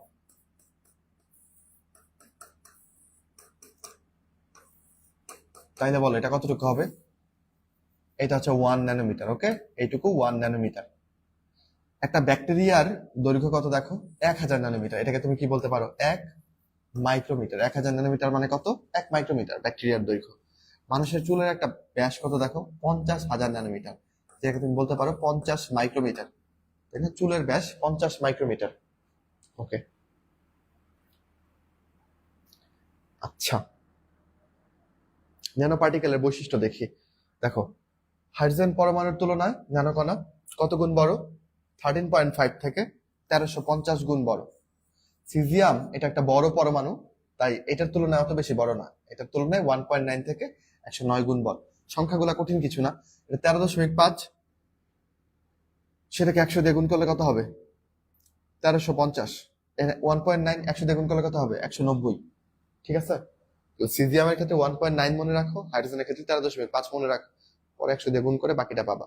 নর্মালি খালি চোখে ন্যানোকণা দেখতে পাবা না, বাট ইউভি লাইট দিয়ে ন্যানোকণা বোঝা যায় যে এখানে ন্যানোকণা আছে। ইউভি লাইট দিয়ে এটা বোঝা যায়, খালি চোখে দেখা যায় না। ওকে, এই দেখো এখানে ফুলারিন দেওয়া আছে, উপরে কার্বন ন্যানো টিউব দেওয়া আছে। টিউবটাকে তুমি যদি আরো মাইক্রোস্কোপিক্যালি দেখো তাহলে এটা বন্ধন হচ্ছে এরকম। দ্বৈতাকার অণু কাদের বলি বলতো? দ্বৈতাকার অণু বলি হচ্ছে সিলিকা, সিলিকন কার্বাইড এবং হীরক। এগুলো হচ্ছে দ্বৈতাকার অণু, বড় বড় অণু। ঠিক আছে, ওকে। এরপর আমরা দেখব বিশ্বের সবচেয়ে ছোট টেস্ট টিউব কাকে বলতেছি? Carbon nano tube. এই টিউবটাই সবচেয়ে ছোট্ট টিউব। কার্বন ন্যানো টিউবকে আমরা সিএনটি লিখি। সিএনটি মানে কি? Carbon nano tube. এটাই সবচেয়ে ক্ষুদ্র টেস্ট টিউব। তোমাকে যদি আমি একটা বড় লাঠি দেই, যদি বলি এটাকে ভাঙো, তুমি মটাস করে ভেঙে ফেলতে পারবা। যদি ছোট্ট একটা লাঠি দেই, তুমি দেখবা ভাঙতে পারছো না। কার্বন ন্যানো টিউব যেহেতু অনেক ছোট্ট, তাই এটার ভঙ্গুরতা অনেক কম। আমরা যেটা করছি, কার্বন ন্যানো টিউব গুলো মিলিয়ে একটা বড় বিল্ডিং বানানোর প্রয়াস নিচ্ছি। এখন পর্যন্ত আমরা কত তলা বানাইতে পারছি? এই 100 সামথিং বানাইছি, তাই না? এখনো তো 200 তলা বোধহয় বানাইতে পারিনি আমরা। সামনে আমরা এমন বিল্ডিং বানাইতে চাই, ঠিক আছে, যেটা 1000 তলা। 1000 তলা বিল্ডিং বানাইতে চাইলে তুমি নর্মাল রড সিমেন্ট দিয়ে বানাইতে পারবা। তখন আমরা ইস্পাতের চেয়েও 100 গুণ শক্তিশালী কার্বন ন্যানো টিউব ব্যবহার করব এরকম বিল্ডিং বানানোর জন্য, বুঝছো? কার্বন ন্যানো টিউব এর চেয়ে বেশি শক্তিশালী। ওকে, কার্বনের কতগুলো রূপভেদ আছে জানো? 40টারও অধিক। কার্বনের রূপভেদ আছে কতগুলো বলো? 40টারও অধিক। এর মধ্যে কিছু রূপভেদ আমরা চিনি, যেমন একটা রূপভেদ কার্বন ন্যানোটিউব, একটা রূপভেদ ধরো ফুলারিন, একটা রূপভেদ হচ্ছে গ্রাফাইট, একটা হচ্ছে হীরক। আমি যতগুলো নাম বললাম সবাই বিদ্যুতের সুপরিবাহী, কারণ সবার মধ্যে sp2 সংকরণ। শুধুমাত্র হীরক, এটার মধ্যে sp3 সংকরায়ন, কোনো ফ্রি ইলেকট্রন নাই, তাই হীরক কোনো কারেন্ট ফ্লো করে না। বুঝছো? হীরক ছাড়া বাকিরা সবাই বিদ্যুৎ পরিবহন করবে। 40টার বেশি রূপভেদ আছে কার্বনের। কি কি ধর্মে পার্থক্য দেখা যায় ন্যানো পার্টিকেল হওয়ার জন্য? অপটিক্যাল ধর্মে পার্থক্য দেখা যায়, চৌম্বকীয় ধর্মে পার্থক্য দেখা যায়, বৈদ্যুতিক ধর্মে পার্থক্য দেখা যায়, যান্ত্রিক পার্থক্য দেখা যায়। পার্থক্য দেখা যাওয়ার কারণ কি জানো? কারণ এটার পৃষ্ঠতলীয় ক্ষেত্রফল বা সারফেস এরিয়া ডিফারেন্ট হওয়া। সারফেস এরিয়া ডিফারেন্ট হওয়াটাই এটার মেইন পার্থক্য। ধরো আমি যদি তোমাকে বলি, কি দিয়ে বলবো বল? একটা পেজ যদি পেতাম, দাঁড়াও একটু ওয়েট করো। আচ্ছা, এটা হচ্ছে একটা কাগজ, ঠিক আছে? ওকে, তাহলে এই কাগজটার পৃষ্ঠতলের ক্ষেত্রফল কত? জাস্ট এটার ক্ষেত্রফল আর এই পাশের ক্ষেত্রফল, তাই না? এখন এই কাগজটাকে আমি যদি ছিঁড়ে কুটি কুটি করে ছড়ায় দেই, তাহলে এটা পৃষ্ঠতলের ক্ষেত্রফল অনেক বেড়ে যাবে না? এটা দিয়ে তো আমি মোটামুটি একটা টেবিল ভরে ফেলতে পারবো কুটি কুটি করে। তখন দেখো এই যে এরকম করলেই তো পৃষ্ঠতলের ক্ষেত্রফল ডাবল হয়ে গেল। তাহলে কার্বন ন্যানোটিউবের ক্ষেত্রে যেটা হচ্ছে, পৃষ্ঠতলের ক্ষেত্রফলটা বেড়ে যাচ্ছে, তার জন্যই তার ধর্মগুলোতে পার্থক্য দেখা যাচ্ছে। কিরকম পার্থক্য? যেমন ধরো তুমি যদি গোল্ডকে দেখো, ঠিক আছে, গোল্ডের নর্মাল রং হচ্ছে কি সোনালী রং, রাইট? কিন্তু যদি গোল্ডের ন্যানোটিউব দেখো, এটা রং দেখবা লাল। সিলিকনের নর্মাল রং হচ্ছে ধূসর, কিন্তু এটা যদি ন্যানো পার্টিকেল, ন্যানোটিউবটা সিলিকনের ন্যানো পার্টিকেল যদি দেখো, এটা রং লাল। কালারটা দেখতে ডিফারেন্ট লাগতেছে কেন? কারণ ওদের আকারের জন্য। এরপর দেখো গলনাঙ্ক। তুমি যদি নর্মাল একটা গোল্ডকে গলাইতে চাও, সেটা গলনাঙ্ক কত? 1064°C, গোল্ডের সাধারণ গলনাঙ্ক। কিন্তু তুমি যদি তাকে ন্যানো পার্টিকেল আকারে নাও, তখন তাদের গলনাঙ্ক মাত্র 300°C। কেন? তুমি অলরেডি তাকে ছোট ছোট করে দিছো, ফলে সে বেশি তাপ শোষণ করতে পারতেছে, সহজেই গলতে পারতেছে। এভাবে চিন্তা করো না। এত বড় একটা বাটারের টুকরা তুমি চুলার উপর দিছো, এটা গলতে টাইম লাগবে। তুমি বাটারটাকে কেটে কেটে কেটে ছোট ছোট টুকরা করে দিছো, এটা দেখবে তাড়াতাড়ি গলে যাচ্ছে, তাই না? গোল্ডের ক্ষেত্রেও বড় কণা থাকলে গলতে টাইম লাগবে, ছোট ছোট ছোট ন্যানো কণা হিসেবে আছে, তাড়াতাড়ি গলে যাবে 300°C। ওকে, ইউভি রশ্মিকে প্রতিহত করতে পারে ন্যানো কণা। এই ধর্মকে ব্যবহার করে আমরা সানস্ক্রিন লোশনে জিঙ্ক অক্সাইডের ন্যানো কণা ব্যবহার করি। জিঙ্ক অক্সাইড ছাড়াও টাইটানিয়াম অক্সাইডকেও ব্যবহার করা হয়। জিঙ্ক অক্সাইড বা টাইটানিয়াম অক্সাইডের ন্যানো কণাকে আমরা সানস্ক্রিন লোশনে ব্যবহার করি। ঠিক আছে, বুঝছো? আচ্ছা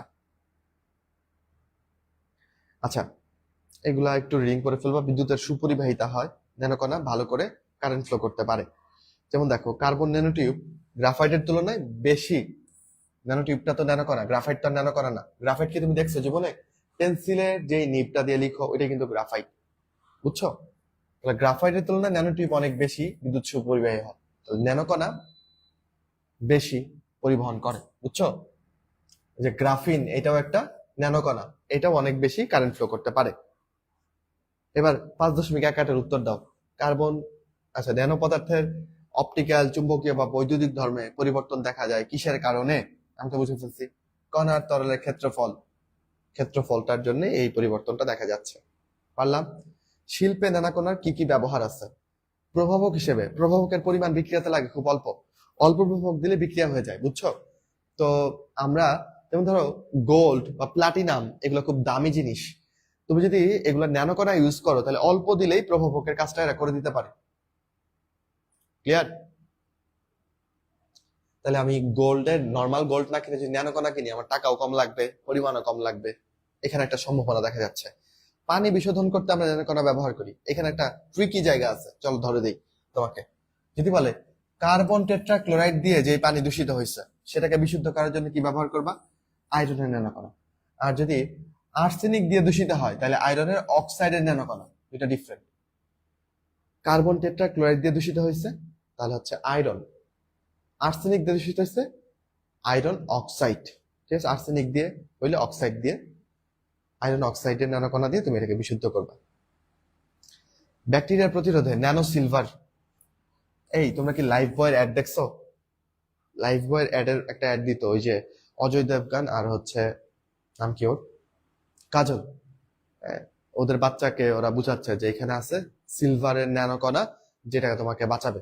তাহলে সিলভারের ন্যানোকণা ব্যাকটেরিয়া প্রতিরোধ করতে পারে, ঠিক আছে? এটা ওরা জানার পরে ওরা নাকি সাবানের মধ্যে সিলভার ন্যানোকণা দিয়ে দিচ্ছে। যা দেখায় আমরা তাই বিশ্বাস করি। ওরা যে অভিনেতা অভিনেত্রী এগুলো ভুলে যাই, বুঝছো? মোস্ট অফ দ্য কেসে এইগুলো সব ভুয়া কথাবার্তা বলে। আচ্ছা, উচ্চ টাওয়ার তৈরিতে আমরা কার্বন ন্যানোটিউব ব্যবহার করবো, এটা তোমাকে বুঝাইছি, কারণ এটা সহজে ভাঙা যায় না। চিকিৎসা ক্ষেত্রে আমরা কেমোথেরাপিতে বিভিন্ন ন্যানোকণা ব্যবহার করি। মোটর ইঞ্জিনের দক্ষতা বৃদ্ধিতে আমরা কি ব্যবহার করি দেখো, জিরকনিয়াম অক্সাইড, অ্যালুমিনিয়াম অক্সাইড, নিকোলাইট, এগুলো ন্যানোকণা ব্যবহার করি। ওকে। বৈদ্যুতিক শিল্পে আমরা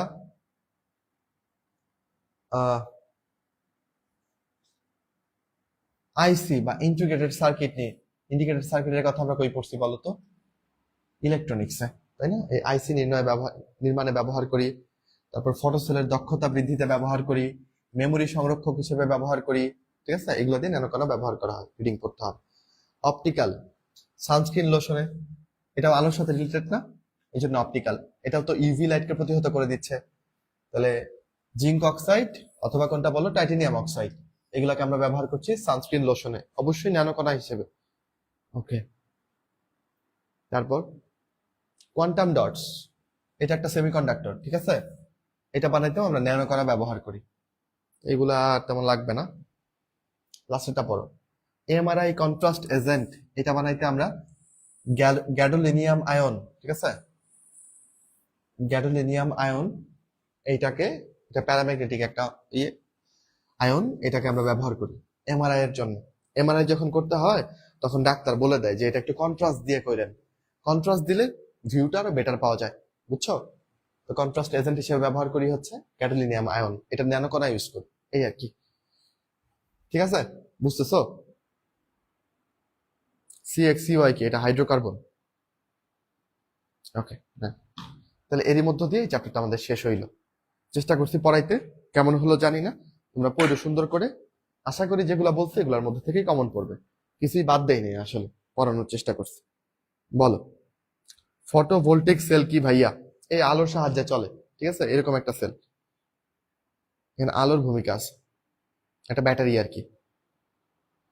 কি অবস্থা বলো? যারা ক্লাসে ছিল এবার বইটা নিয়ে 2-3 ঘন্টা সময় কাটাও, দেখবা চ্যাপ্টার উঠে গেছে। ওকে, তাহলে আমরা শেষ করতে যাচ্ছি আজকের ক্লাস। তোমাদের সাথে ক্লাসগুলো আসলে ফুরিয়ে যাচ্ছে, তাই না? 6 তারিখের মধ্যে ক্লাস শেষ। আচ্ছা, আমার শেষ ক্লাস কিনা আমি মনে করতে পারছি না। যাই হোক, এটাকে শেষ ক্লাস বলতে চাচ্ছি না, কারণ শেষ ক্লাস একটা আবেগের ব্যাপার। এই আবেগটা এখন আমি দিয়ে তোমাদেরকে আরো বেশি আবেগান্বিত করতে চাচ্ছি না। আর তোমাদের সাথে রিভিশন ক্লাস আছে, আর আরো তো টাইম টু টাইম গাইডলাইন, এগুলোতে কথা হবে, ঠিক আছে? তো কষ্ট পাওয়ার কিছু নাই। যদি আমার একটু একটু কষ্ট লাগতেছে যে 24 ব্যাচ চলে যাবে, চান্স পেয়ে যাবে, অনেকে এই চান্স পাবে না, চিন্তা করেই কেমন যেন লাগতেছে। হ্যাঁ, অনুভূতিগুলো তোমরা বুঝবা না, শিক্ষক হলে বুঝবা। দূরে থাকো তবুও একটা অদৃশ্য বন্ধন আসলে আছে, তোমরা যারা পড়ছো, হ্যাঁ, অনুভব একটা আছে, এটাকে ইগনোর করা যায় না। হোয়াটএভার, পড়তে থাকো, ভালো করো, সেটাই আসল কথা। প্রশ্ন আছে কোনো চ্যাপ্টার রিলেটেড?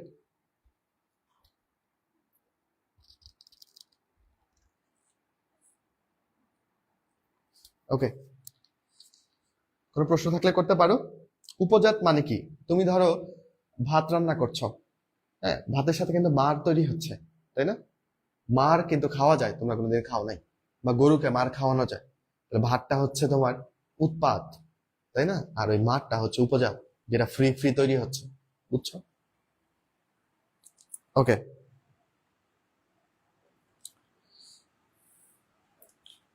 হ্যাঁ, লাস্ট মোমেন্টে রিভিশন দিতে পারছি না 2টা করে ক্লাসের জন্য, 2টা করে ক্লাসে তোমার রিভিশন হচ্ছে, ঠিক আছে? আর আমরা তো রিভিশনের জন্য সামনে আরেকটা ফেজ রেখেছি, রিভিশন ফেজ, ওই সময় আবার দিবা। এখন তুমি 2টা করে ক্লাস করে পড়ে ফেলার চেষ্টা করো। আর অফলাইনে তোমরা যদি কেউ করে থাকো, অফলাইনে কিন্তু একদিনে একাধিক চ্যাপ্টার থাকে। তা আমরা এখন এই সময়টাতে অল্প একটু ধরো অফলাইন মডিউলে গেছি, 2টা করে ক্লাস হচ্ছে, একাধিক চ্যাপ্টার পড়ানো হচ্ছে। ক্লাসেই তো ক্লাসের পর অনেকক্ষণ পড়া হয়ে যায়, 2 ঘন্টা যদি কেউ আমার কথা শুনে আর বইটা নিয়ে সামনে বসে থাকে, একবার তো এই সময়ই পড়া হয়ে যাবে। কেমোথেরাপিতে কেন চুল পড়ে যায়?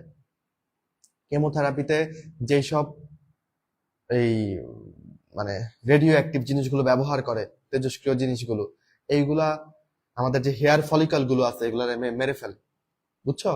পরে চুল পড়ে যায়। এই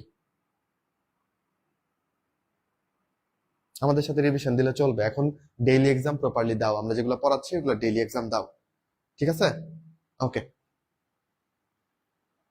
ওকে, ভালো থাকো। আমি মনে হয় তোমাদের প্রশ্নের উত্তর দিতে পারছি। আমি তোমাকে শুরুতেই বলছি যে কিভাবে সিলেকশন করবা, কিভাবে অ্যাপ্লাই করবা, কবে করবা, কোথায় কোচিং থেকে করবা নাকি নিজে করবা, সবকিছু নিয়ে কমপ্লিট গাইডলাইন সময়ের আগে আমরা দিব। কোনো ডানে বামে কিছু দেখতে হবে না। তুমি অলরেডি এখানে ভর্তি হয়েছো, এগুলোর দায়িত্ব, এগুলো জানানোর দায়িত্ব আমাদের। তুমি আমাদের কথা শুনবা, এইগুলা নিয়ে আলোচনা করলে প্রথম থেকে আলোচনা বাড়তেই থাকবে। একটা ক্লাসে সবকিছু বলো, সবাই সবকিছু বুঝবা। প্রত্যেক বছর সবাই বুঝতেছে, কোনো সমস্যা হচ্ছে না, তোমার ক্ষেত্রে হবে না। ওকে, আচ্ছা, তাহলে বিদায় নিচ্ছি। আমি যেগুলো দাগায় দাগায় পড়ালাম, যেভাবে বলে পড়ালাম, এগুলা পড়লে হবে। বইতে কিছু কম দাগানো ছিল, এবছরের বইটাতে কেন এটা একটু কম কম দাগাইছে বুঝলাম না। আমি পড়ানোর সময় দাগাই দিছি, আমি দাগানো স্লাইডটা তোমাকে দিয়ে দিব। এই আমি যেগুলো দাগাইছি ওইগুলো সহ পড়ো। ওকে ওকে, তাহলে ভালো থাকো, বিদায় নিচ্ছি। সবাই ভালো থাকো, আসসালামু আলাইকুম। থ্যাংক ইউ সবাইকে এত দীর্ঘ ক্লাসে থাকার জন্য।